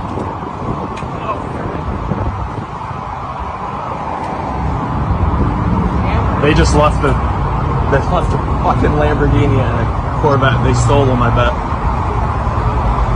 They were putting firearms in. All right, that lady says that you saw what she said there. She claims that she saw them putting guns under their, tucking them into their waistbands. I don't know. The other guy said they're probably stolen. I don't know. We know one of them was driven by an NFL player, so that one's not stolen. But my first thought was that's kind of racist, but then I'm like, no, it's not. No, it's actually not racist. It's when somebody has a car like that and then just walks away from it and doesn't want any responsibility for it. That's not a dude who works for a Fortune 500 company. That's somebody who possibly doesn't have any legal or financial ties to that vehicle, so they're walking away. So, I mean, I think I would have thought they were stolen too. If you just jump out of the car and run away, as Rashee Rice seems to have done. Police, there is a warrant out for Rashee Rice's arrest. Police in Dallas do not know where he is. That's why I keep checking to see what the latest is here. April says, oh, great. Yeah, I know. I knew that would be problematic for Adam. I mean, because yes, that person very much, he could be a racist. I don't know who that person is. I just see him on phone, on phone video saying a couple words. But then you think, is he racist because he says it's probably stolen? I don't know if that's necessarily fair, because again, they're walking away. Anybody who owns the car, what is the actions of somebody who stole the car? Might they just be like, fuck it, let's go? Why would they stick around to tell the cops they stole the car? That the context clues of the situation means it is very plausible that those cars were stolen. Maybe one of them were, we don't know. We don't even know if they were together. We don't know if they knew each other. Here's what I do know from the video that I've seen. They all look like they know each other. They are all young men in their 20s who look like they could play professional football. What do I mean by that? They're all huge and they're all yoked and there's not a fat, skinny guy or whatever among the group. They look like a bunch of dudes. So I don't know who the Lamborghini is, but we've got video of the people getting out of the Lamborghini. They jump out of the Lamborghini and then they open the back or whatever. They take a bag or a thing like a purse kind of a thing and they sling it over there and they walk away. I mean, I'll tell you what, is it racist for me to say, next time I see something like this and people flee a seat, is it racist for me to say, well, that's probably an NFL wide receiver? Because that's what is going on here. Rashee Rice, his career, hopefully, is over. If the Kansas City Chiefs don't cut him, we are just a year and a half removed. Year and a half when it happened on like New Year's, right? Wasn't it like just around New Year's, I think? Henry Ruggs in Las Vegas, wide receiver, number 1 pick, wide receiver, kills a woman. because he's out there racing his car like an asshole in the middle of the night. Kills her. His career's over. He's in jail. Every single wide receiver function since then, I've heard him talk about it. And not just wide receiver, but in general, but the wide receiver group specifically. You guys, let Henry Ruggs be a cautionary tale for you. And the NFL has said that they will not tolerate these kinds of situations again. So I have to believe that he is definitely going to be suspended by the NFL, if not completely and outright cut by the Kansas City Chiefs, which is probably what's going to happen. This fucking idiot, this kid who I used to watch play in college, who I sat there with my kid and I would say, yeah, we can root for him all through his career, right? A guy who we thought we had struck gold with as far as, we remember when he was playing in college, that whole thing. And then he does this. He just turns out to be another wide receiver asshole. Wide receivers are the absolute worst. Wide receivers, interestingly enough, wide receivers and cornerbacks. Cornerbacks are probably even worse than wide receivers because cornerbacks feel that they could be wide receivers, but they're stuck on defense. Wide receivers are the absolute worst. His career's over. How does he have a career after this? Unless, and again, all of this is tempered with the idea that, you have to allow for the investigation. Maybe he wasn't driving. Maybe he wasn't even there. Maybe he is that guy in the red thing. I don't know. The redhead thing. Who knows? But good Lord, how scared must he be? And rightfully so. I hope he's shaking in his boots today. I hope he understands that because he couldn't control himself in the moment. He couldn't be a mature individual. He was in a fast car and he saw another guy in a fast car and he decided, I'm going to break all the rules because they don't apply to me because I'm 23, rich, and driving a $200,000 vehicle. I don't know what the new Corvettes are, but the Lamborghini is probably close to that. What a piece of shit. How upsetting. Let's see here. He is he's not turned himself in yet. He did hire a lawyer. I heard that this morning, that he has hired a big-time attorney because, he's innocent. I don't know. Again, we don't know. We don't know. What if he says, I wasn't driving, somebody else, I wasn't even there? If that's it and they can prove that he wasn't there, then that's fine. Somebody took his car and somebody acted like an asshole. No harm, no foul. Learn from this. Surround yourself with better people moving forward.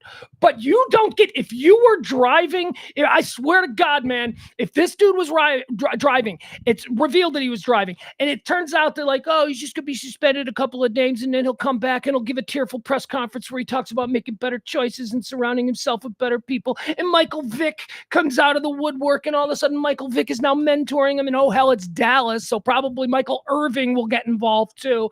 Don't fucking give me that bullshit. I'm done with that game. This dude, Henry Ruggs, wasn't enough for Rashee Rice to go, you know what? I'm just going to get Ubered everywhere. Not enough for him. Still did it. Still thought he could get away with it. Again, because he's rich, young, entitled. Look, I've been there. Not exactly there. But I've been where you're tempted to make bad decisions based on whatever station in life you find yourself in. But Jesus, there has got to be zero tolerance by the NFL for this guy. And it should, by the way, that should come after the Chiefs cut him. He should be cut by the time we sign off here. If in fact he was driving. Again, I have to hedge that with everything. Dallas police are reportedly looking to speak with Kansas City Chiefs wide receiver Rashee Rice after two luxury cars were involved in a high-speed crash and the occupants of the vehicles walked away from the scene. They all walked away. Officers were called to North Central Expressway in Dallas at 6:25 p.m. on Saturday after two speeding drivers lost control and crashed, causing a chain reaction collision involving four other vehicles that shut 75 down for hours Saturday evening. Police told the Dallas Morning News on Sunday that the drivers were in a Corvette and a Lamborghini, and the Lamborghini veered onto the shoulder and hit the expressway's median wall. Yeah, that's what I was pointing out. The Morning News reported that one of the cars involved in the crash is leased and registered to Rice, and that a Dallas police call sheet seen by this newspaper lists Rice as the person who authorities believe was behind the wheel of the Corvette. So the cops believe he was driving Police have not identified any of the other people involved in the crash. The occupants of the Lamborghini and the Corvette all ran from the scene without stopping to determine if anyone needed medical help or providing their information. No major injuries were reported, according to police, but 2 people were treated at the scene and 2 others were taken to a local hospital. Video posted on social media by Kyla Quinn, who said she was in one of the cars that was hit, appears to show the damage to the driver's side of her vehicle. A Facebook post from someone who said she is Quinn's mother said Quinn's 4-year-old son was also in the car. Video taken by a bystander and shared on social media by Quinn's mother shows several people walking away from the scene. The bystander asks them if they're all right and if they're going to just leave.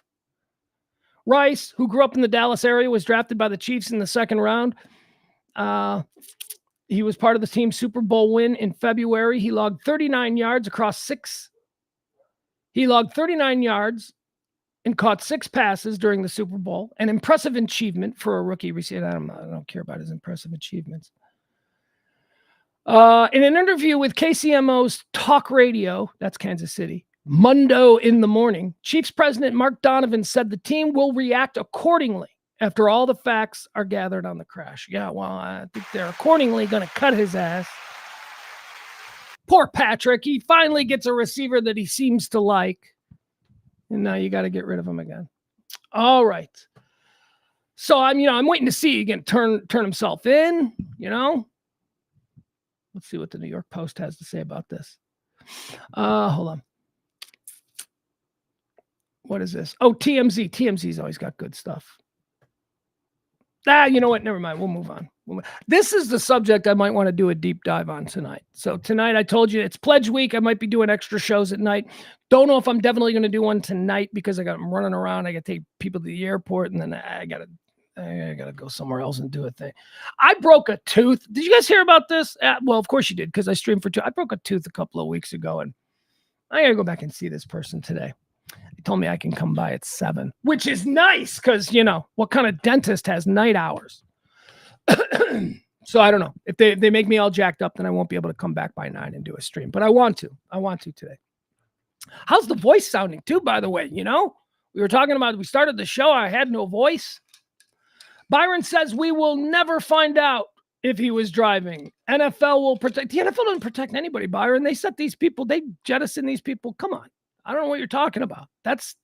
I can see how that may have been the case 10 years ago. Not anymore. Not anymore. The NFL has learned their lesson. They know that in the era of social media and citizen investigators, besides, the NFL is not going to protect Rashee Rice. He's not. The NFL was going to protect somebody, maybe Joe Burrow, someone like that. Maybe Justin Jefferson level wide receiver, but not Rashee Rice. No, we'll find out. We'll absolutely find out. Adam Reyna says he's on a valuable rookie contract for 3 more years and was their best wide receiver. Adam says he won't be cut. They drafted Tyreek Hill. Wow. I'll bet you how much you want to bet, Adam, that if in fact it is revealed that he was driving and he left the scene, the Kansas City Chiefs will cut him. I promise you they will. As a matter of fact, I can't believe that you don't see how obvious that is, and the Kansas Chiefs are going to have to do it. All right, let's move on. Price gouging. The FTC, the Federal Trade Commission, is now turning their attention to price gouging, believing that it is corporate profits that are driving consumer costs. We talk about this a lot. We tell you, years ago, I think I started using the example of the Dollar Tree. Because the Dollar Tree was nice, well-rounded numbers. The Dollar Tree always sold everything for $1. You would walk into the Dollar Tree, and you would pay $1, and you would get something for $1. Okay, well, tax, whatever, 107, whatever it is. So $1. But then we had inflation, and we all started to hear about inflation's out of control. Inflation was at 14%. Crazy. That's really bad for inflation, and it was that for a while. So the Dollar Tree, they decided to raise their prices. They raised prices. I remember everything used to be $1, but then they raised it to $1.25 because inflation had raised their costs 14%. No, they didn't raise it to $1.14. They raised it to $1.25, and everybody just went, whatever. Nobody said anything. I did. I was like, that's bullshit. They are profiteering off of our general understanding that prices are going up. So you are going to just raise the prices more than they need to. Anyway, that was bullshit. Got very upset. So that's profiteering. That's using corporate profits as a driver to keep your store's prices high while being able to blame it on overall inflation. That has been happening now for 2 years, people. You know I've been screaming about it for 2 years. Well, finally, the fucking FTC is getting involved in this. They're going, hey, you know what's happening? They're actually artificially inflating prices because they're liking the return they're getting.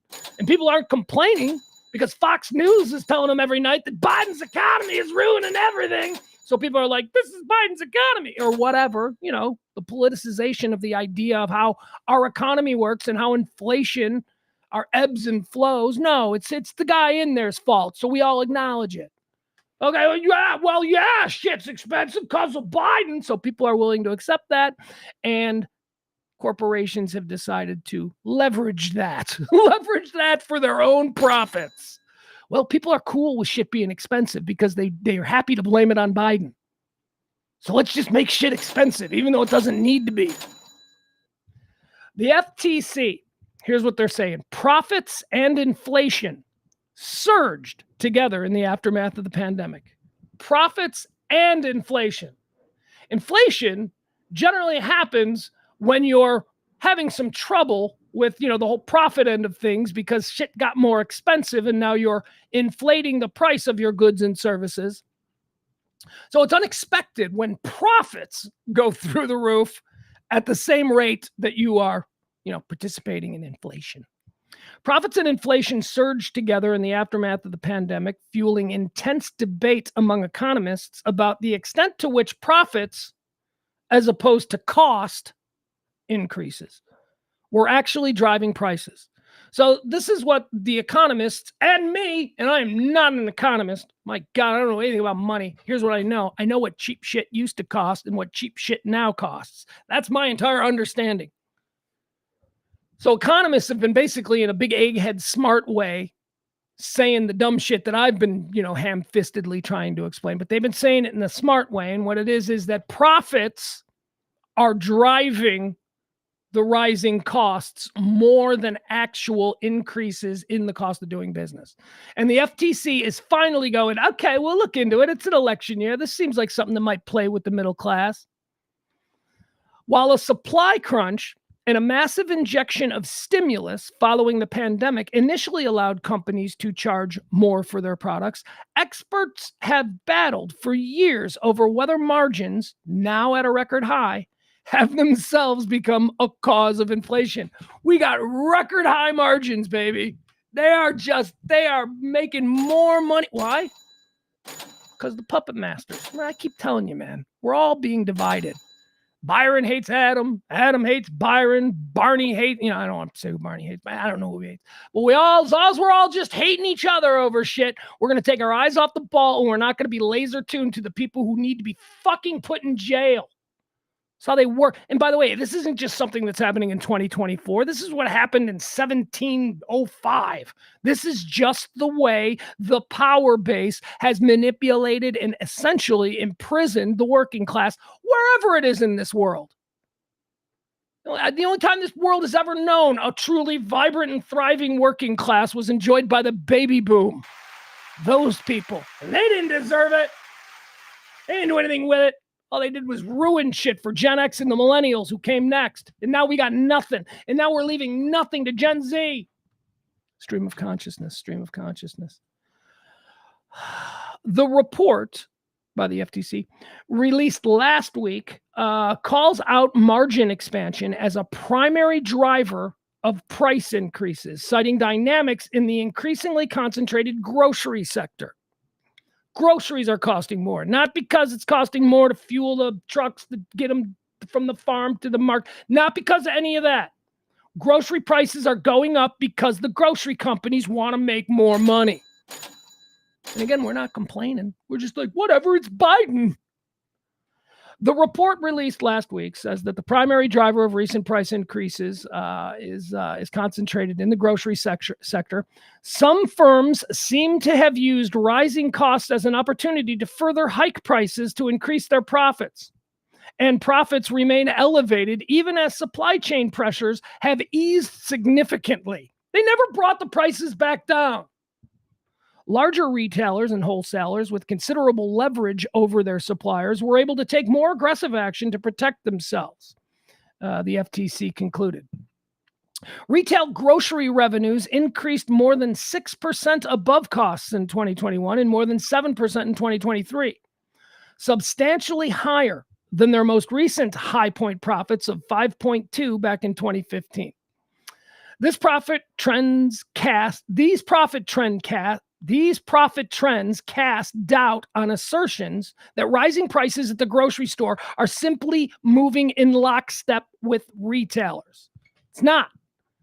There's no reason for shit to cost the way it does, other than the fact that we're like, yeah, prices is inflation. It's because it's goddamn Biden economy. I mean, that's what it is. And I've been telling you forever, this isn't a defense of Sleepy Joe or whatever the hell you want to call him derisively. It's not a defense of him. It's just me, once again, telling you that none of this shit has anything to do with the dude who wins office every 4 years. It has nothing to do with him. Some people would like to make you think it does. A lot of people like to make you think that the dude who sits in the Oval Office is a goddamn king who can just go, here's what's happening now. It's not at all. Dude who sits in the office gets nothing done. Big giant things. Their goal is to get a Nobel Peace Prize by getting an Arab and a Jew to shake hands. That's it. That's all they want to do. They don't have any fucking control over the day-to-day life that we live. All of that shit is predetermined. And why is it predetermined? Because they don't need to check up on it. They can just set the wheels. They can set the levers at whatever they want, and then we'll just blindly go, that's what things cost. FTC finally getting involved. Maybe we get to the bottom of this bullshit. Shut down all the Dollar. Everything at Dollar Tree needs to be 85 cents for at least 6 months. That's what I'm saying. You want to make it right, Dollar Tree? You stop making everything $1.25 and you make it 85 cents now for 6 months. 6 months. There you go. That's fine by me. And then after that, you go back up to $1. No, you know what? For inflation, you can go back up to $1.07. You know what? No, because I'm not a monster. You can go, and I'm a capitalist. You can go up to $1.10, but not $1.25. You're not making an extra 15 cents off every item that's sold in every fucking store. You're not doing that, you sons of bitches. Speaking of sons of bitches, the infernal cicada is about to crush us all. You guys know about the cicada? Do we have, what's the situation with cicadas here in Texas? It looks like there is one area of Texas that will be affected by cicadas. And guess what? That area is here. That area is the Dallas-Fort Worth Metroplex, apparently. Let me see if we get a good,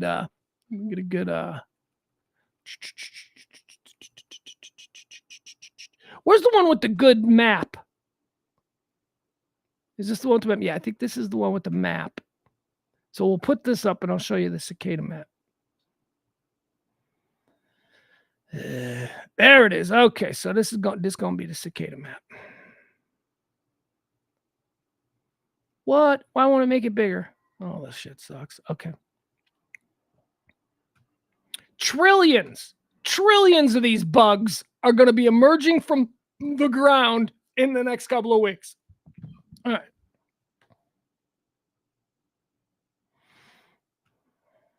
Here you go. All right, here's the cicada map. All right, that's where the cicadas are coming. Now, what are cicadas? You may not know if we don't have really bad ones here in Texas, so you didn't grow up with them.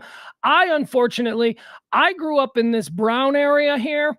This brown area, that's brood 13, okay? Brown area is brood 13. They're going to hatch from the ground after like 18 years or something. So that's the thing. It's an 18-year cycle. You don't have any cicadas for an entire generation, and in one summer, you're walking down the street and you're fighting these bugs that are everywhere. And it'd be fine if these bugs were the size of like, 1/4 a grain of sand. Like little bugs. You ever do that? You're out in the summer and you look up above your head and you see all these little tiny bugs flying. That would be fine if that's what cicadas were. But that's not what they are. Cicadas are like the size of a golf ball. They're It's gross. And they're big and there's meat in them. Like you just step on them and they go, it's gross. And they ooze. They're like carrying meat. And by the way, you get like 50,000 dead cicada carcasses in your driveway. Your car is going to, it's going to spin the wheels. It's not going to get any traction. There's going to be blood and cicada goo all over your driveway. It's a fucking nightmare. So what's happening now? Why is this year such a particular, I don't know. Why are people like, it's the Armageddon of cicadas? Because we got 2 of these damn broods. 2 broods are going to be hatching at the exact same time. So let me see what this is. Here's what you got. Okay, so brown. See, brown is up here. All right. Oh, let me go back to it. All right, so brown is up here. That's the Great Lakes, Northern Illinois, Chicago area. That's the shit that I remember. I only remember it in 92. So I remember that there was like a hatch in 92 or 93, and that was just so gross. Dude, you would take your clothes off. You would take your clothes off at night, and there'd be a cicada in like the cuff of your pants, and you're like, get it out of here. They're gross. All right, so that's brown. That is down here. That is brood 13, and it's going to hatch in a couple of weeks. That's 2024. All right, so what is blue? Blue is brood 19. Anything that's baby blue is brood 19, okay? That is also hatching in 2024. And that's why this is such a weird phenomena, because broods of cicadas hatch at the same time, or no, rarely. They're on different life cycles. So like this one's going to hatch in another 18 years. That one's got another 7 years before it hatches. So you've got these 2 extremely large broods of cicadas who are both going to hatch at the same time. And this hasn't happened since Thomas Jefferson was president of the United States. That was the last time these 2 massive broods. Now, let's learn a little bit about cicadas, just so you know what you're doing. By the way, we should look at this, because here's Dallas. See this right here? See where the little hand is? I don't know if we can see that. That's Dallas. It's like the only place. It's like the only place. So what is that? So that is brood. Oh, no, we're fine. Okay, so that is brood 9, and that isn't going to hatch until 2032. Okay, so we're good. So we're here. What else is hatching in 2024? So you've got, all right, so you got brown. Brown is hatching in 2024. Baby blue is hatching in 2024. Is there anything else hatching in 2024? Yikes. Well, why isn't that? All right, give me more. All right, whatever. All right, never mind. Anyway, they're coming. Not here. Looks like we're going to dodge the bullet.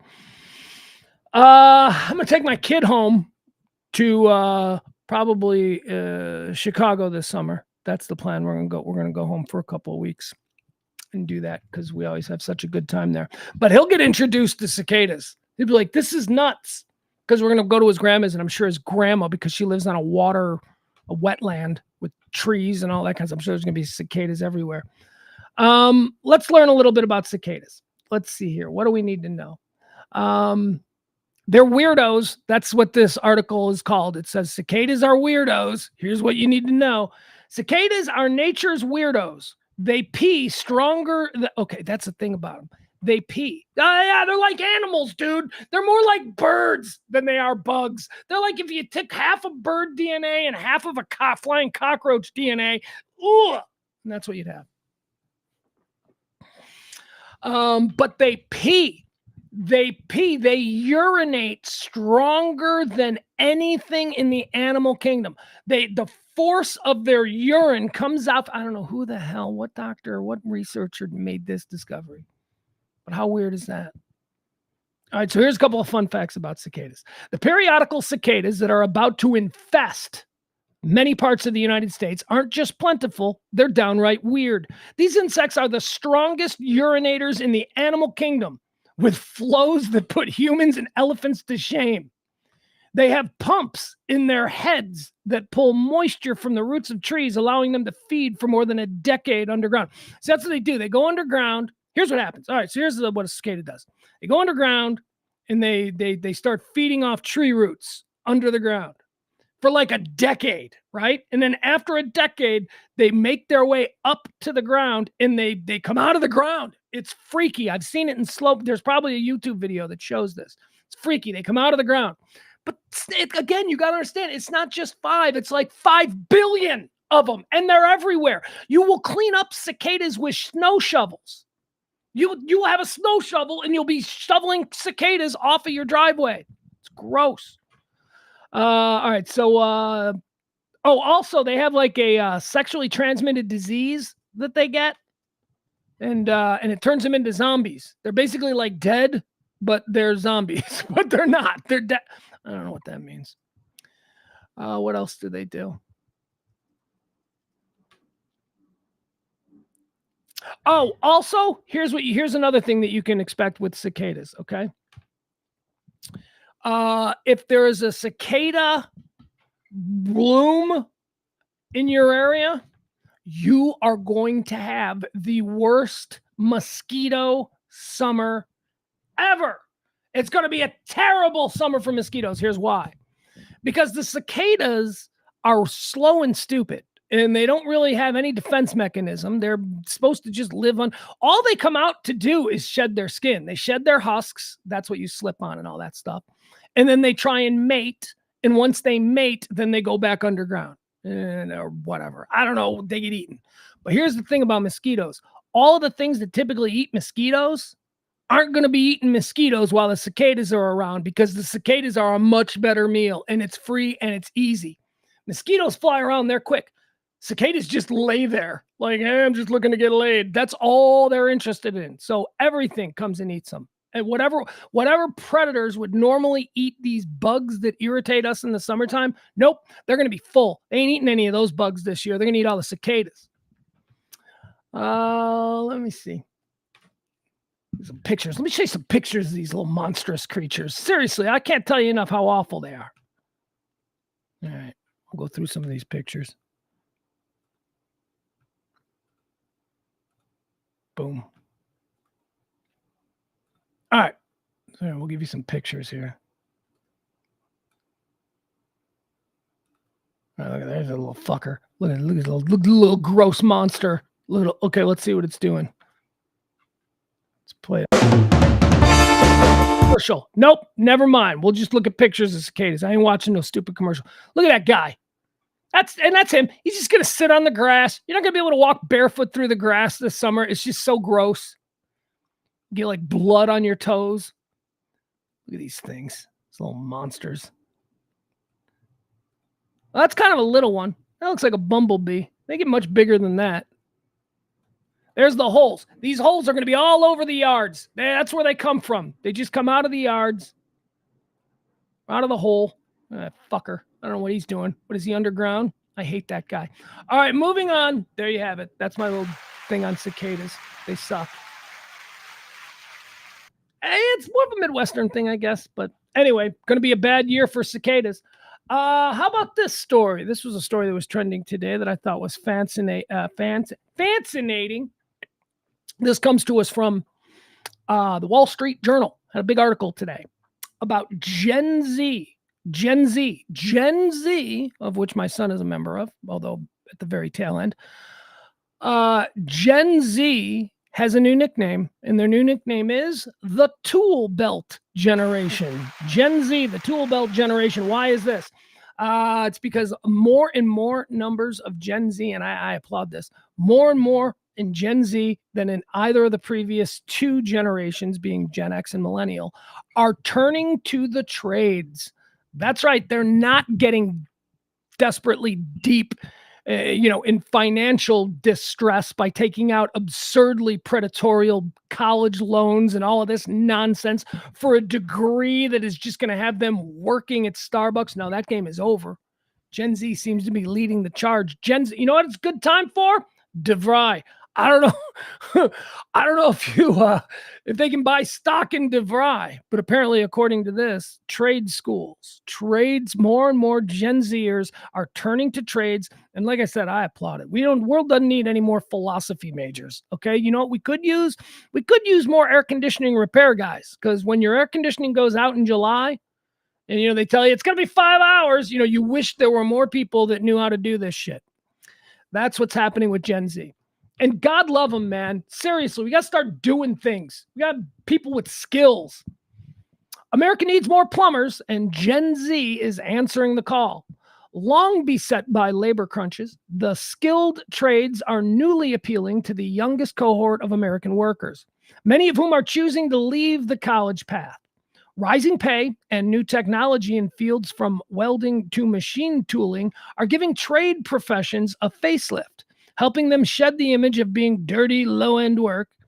Growing skepticism about the return of the college education is driving this, and the cost of which college has soared in recent decades, it's adding to the shine. I applaud this, man.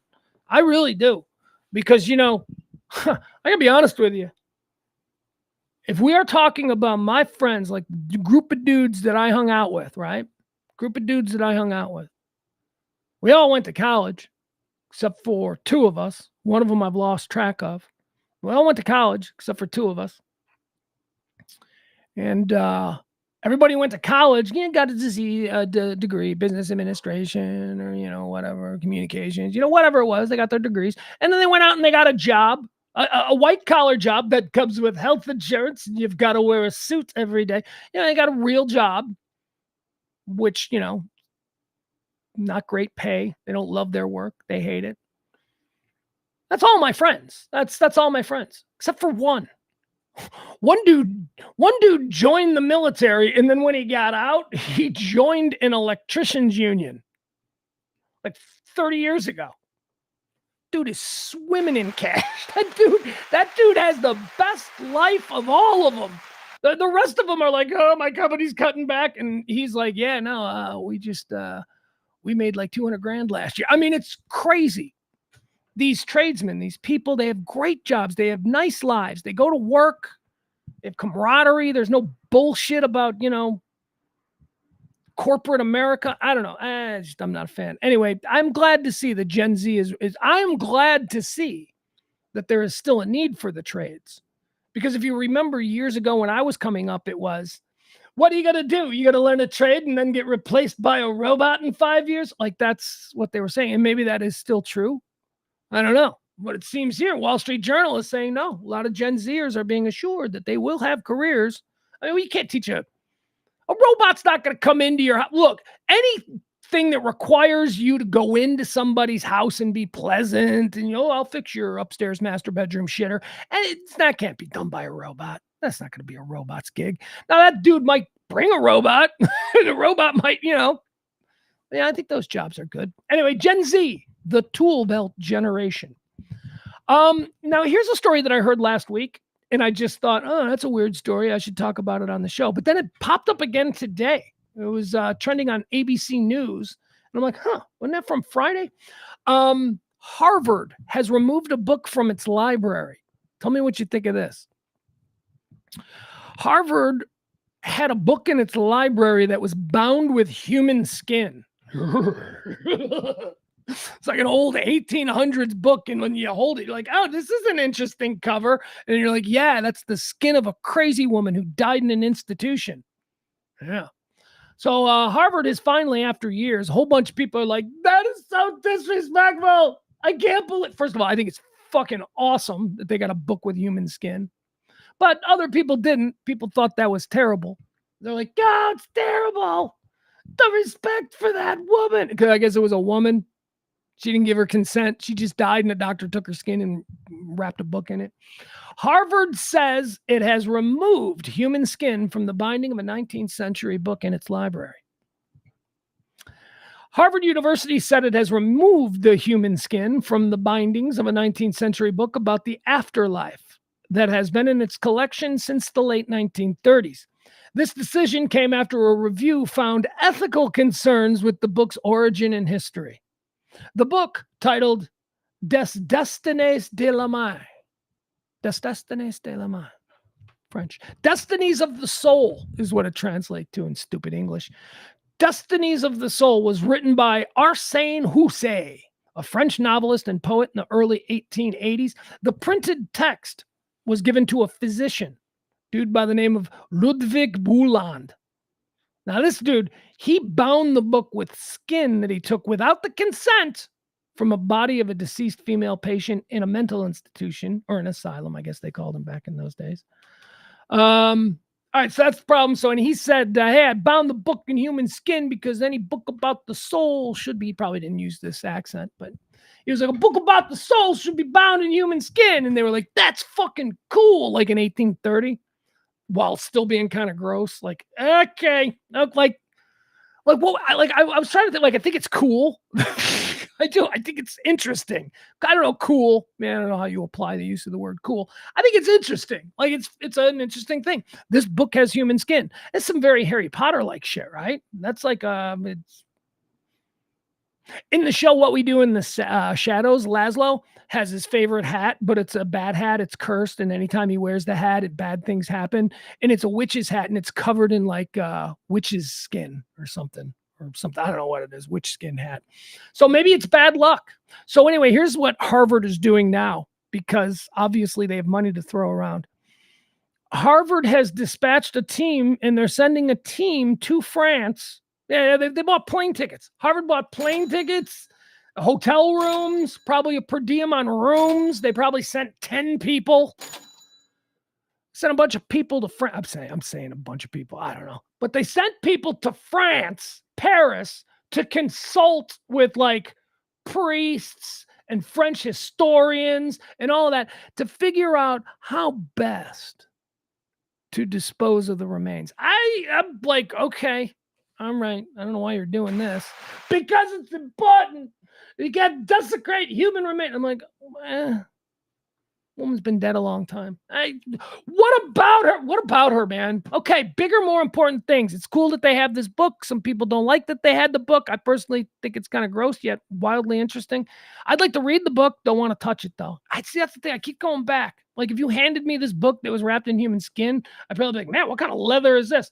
If they said it's human skin, I think I might instantly just go like, yeah, and like put it down and feel gross about it. Let's see here. What else do we have about it? Scientific analysis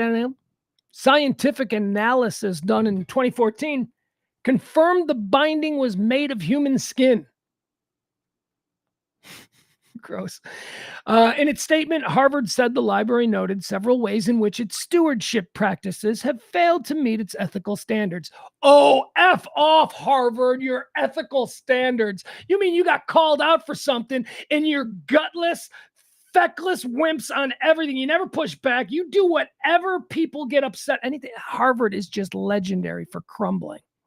Somebody they fire professors for all kinds of nonsense stuff.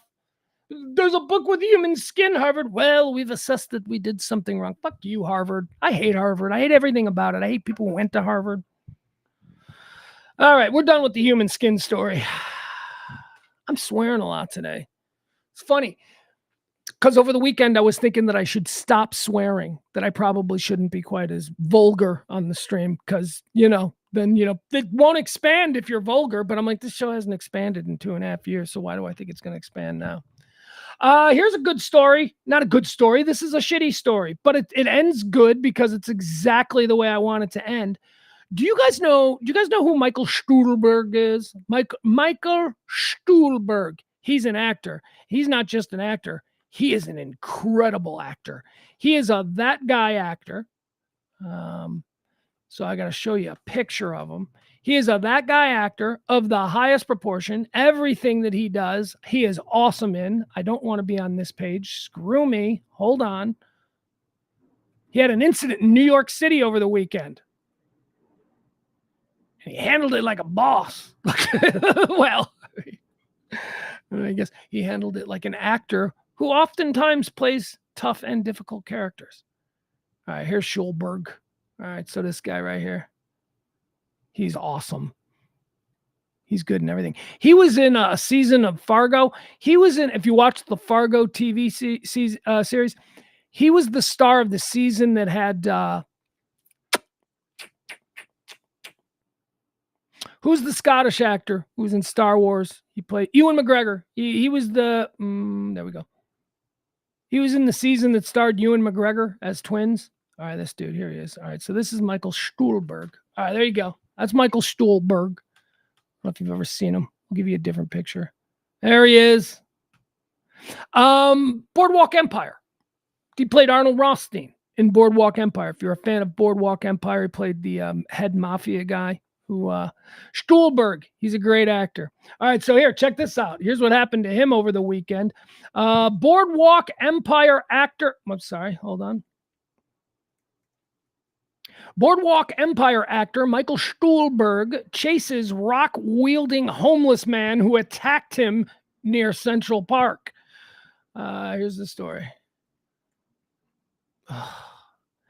Try more pop-ups, New York Post. If you use more pop-ups, the Boardwalk Empire actor, Michael Stuhlbarg, was randomly attacked with a rock by a homeless man near Central Park on the Upper East Side on Saturday night, this according to police.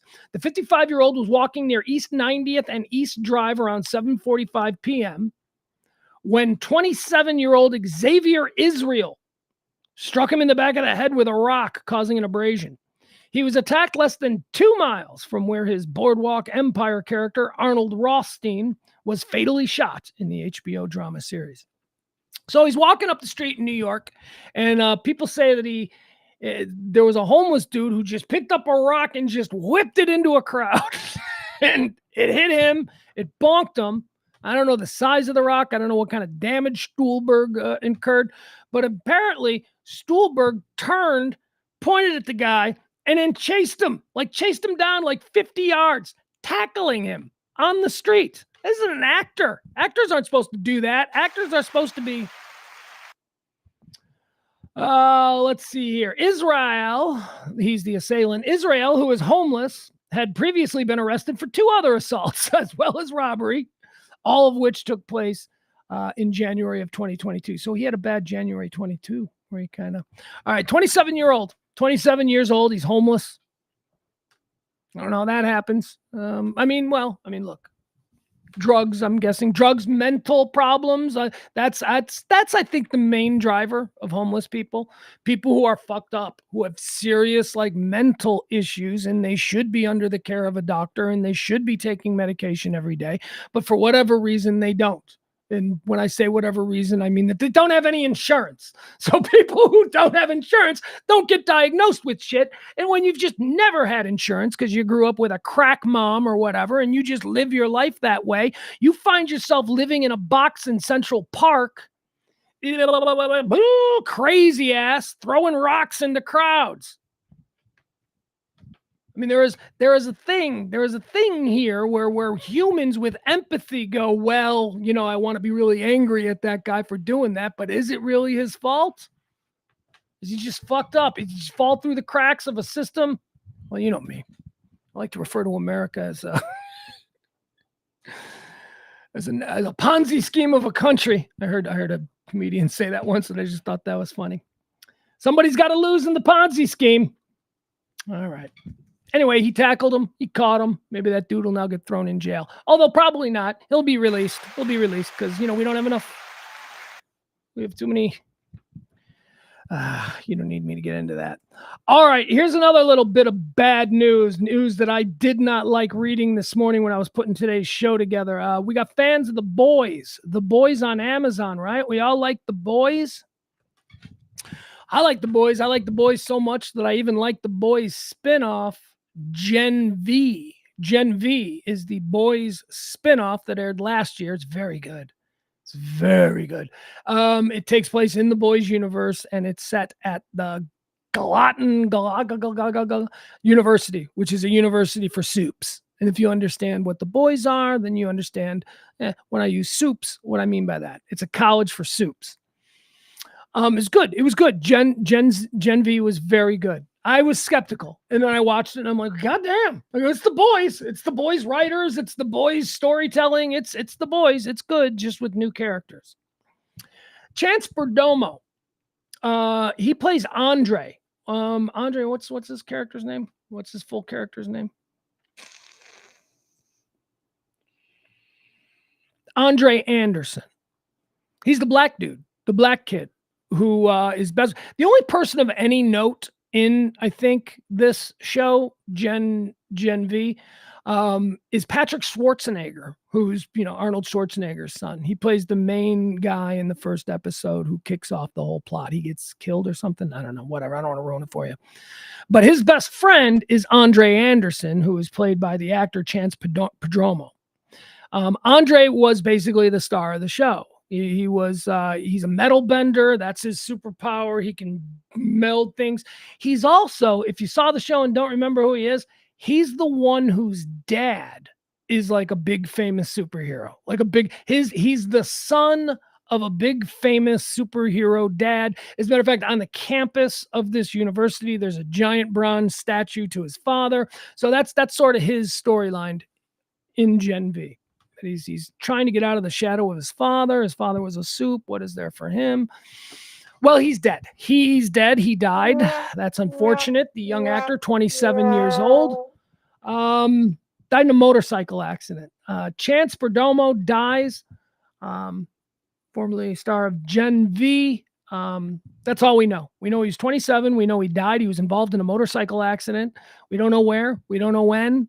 Details forthcoming, I suppose. If you're so inclined, you could probably find that. But as of this, AP News is reporting that that's it. He's just dead. 27 years old.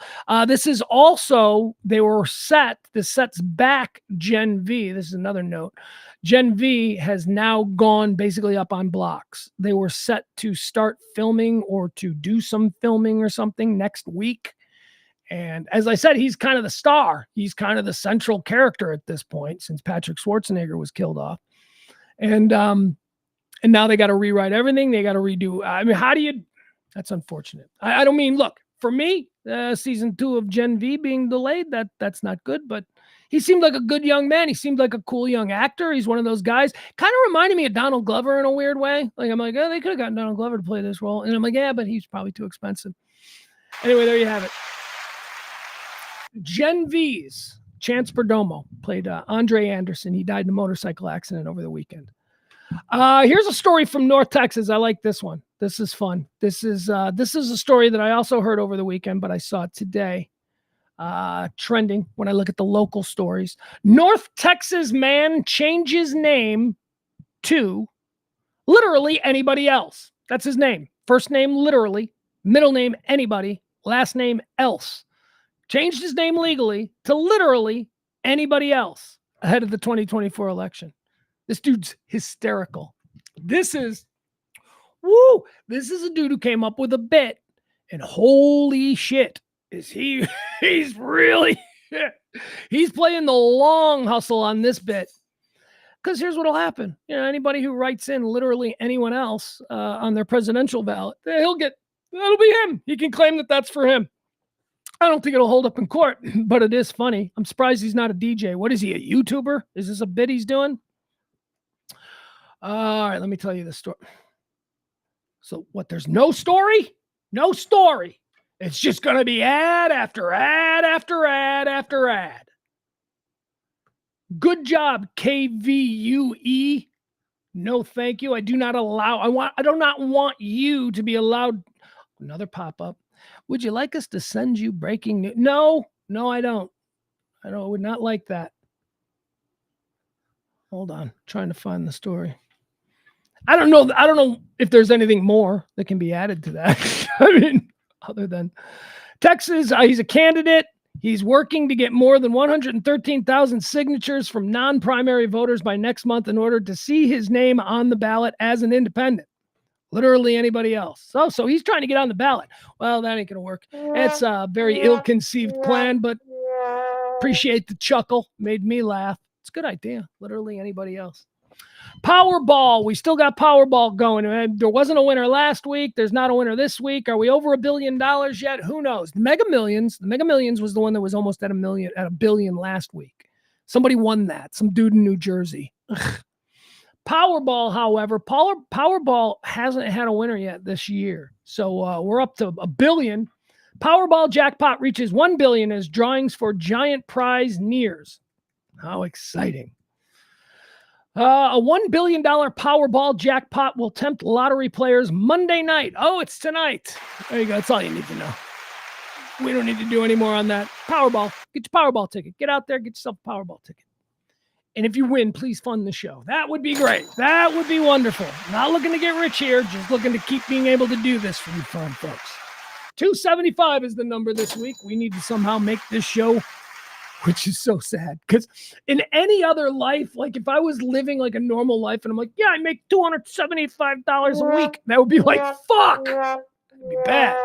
I mean, it's bad now, but at least, that's the number. That's the number that we know we need to keep this going. 275. Powerball tonight. So think of me when you win the Powerball jackpot. All right, we're going to close out on this. I know we came to an end pretty quickly. I apologize, but it's been 2 hours, right? 1:32, 33:30. We'll give you 2 hours of a stream of consciousness. That's not bad. I've been going. I haven't shut up. Got to go out to the airport. And it's not the easy airport. Like, I'm right here next to Love Field. Now I got to go to DFW. I got to go to DFW. His kids are coming back from a nice little ski weekend. So I got to go grab them. I'm going to go grab them.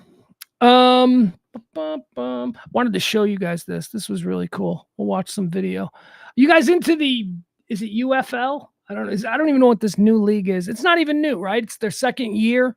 Isn't this the mashup of the XFL and the USFL?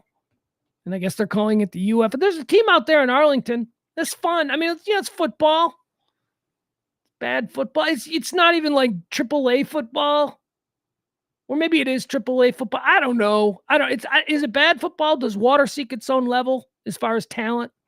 Like, I've always maintained that you can go watch a bunch of fifth graders play football, and if you look at it the right way, you can enjoy yourself because competition is competition, right? You may not get one-handed, Odell Beckham Jr. snags. They probably won't throw it all, but, seeks its own level.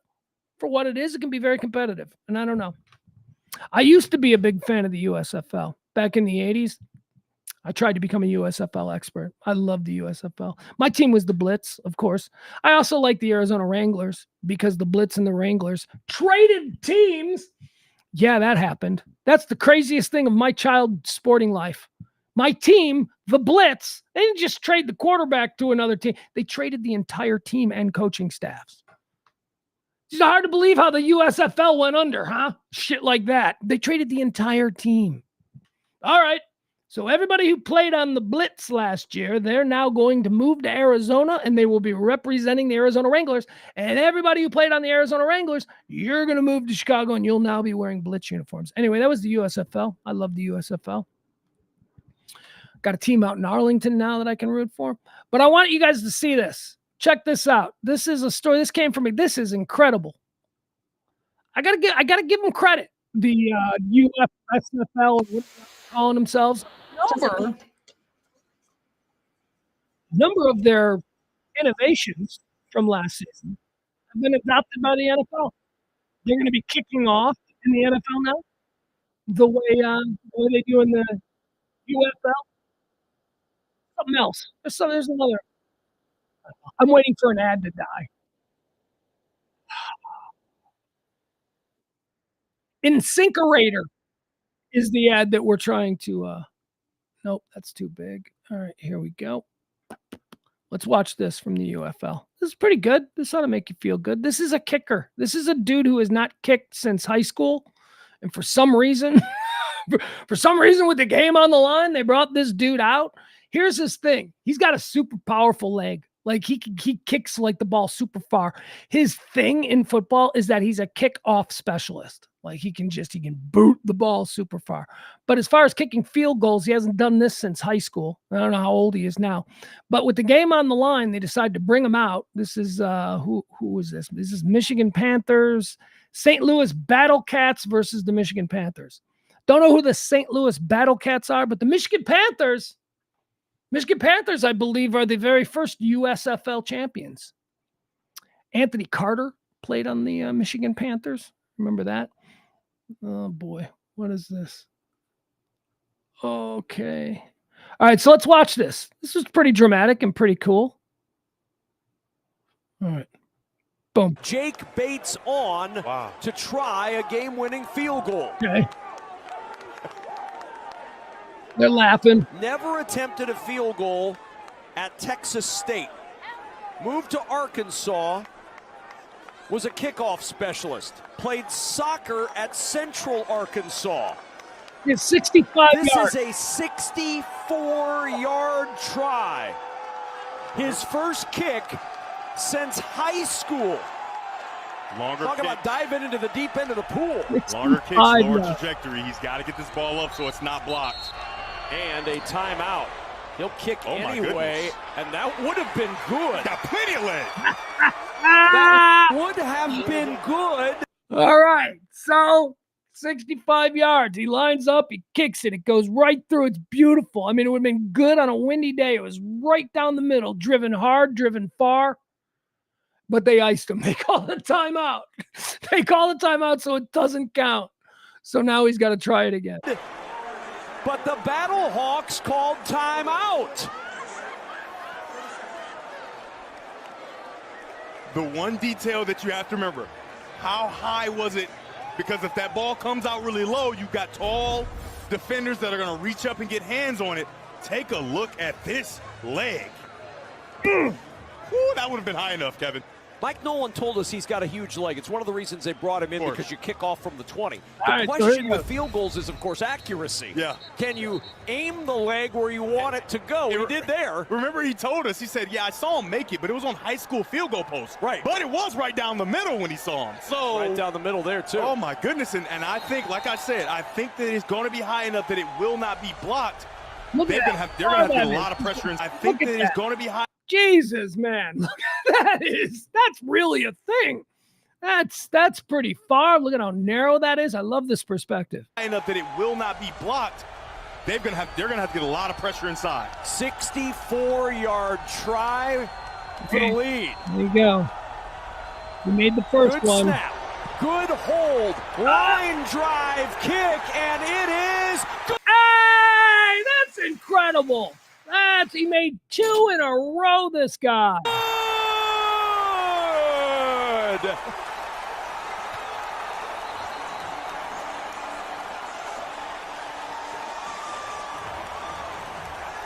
A star is born in the UFL. Jake Bates. All right.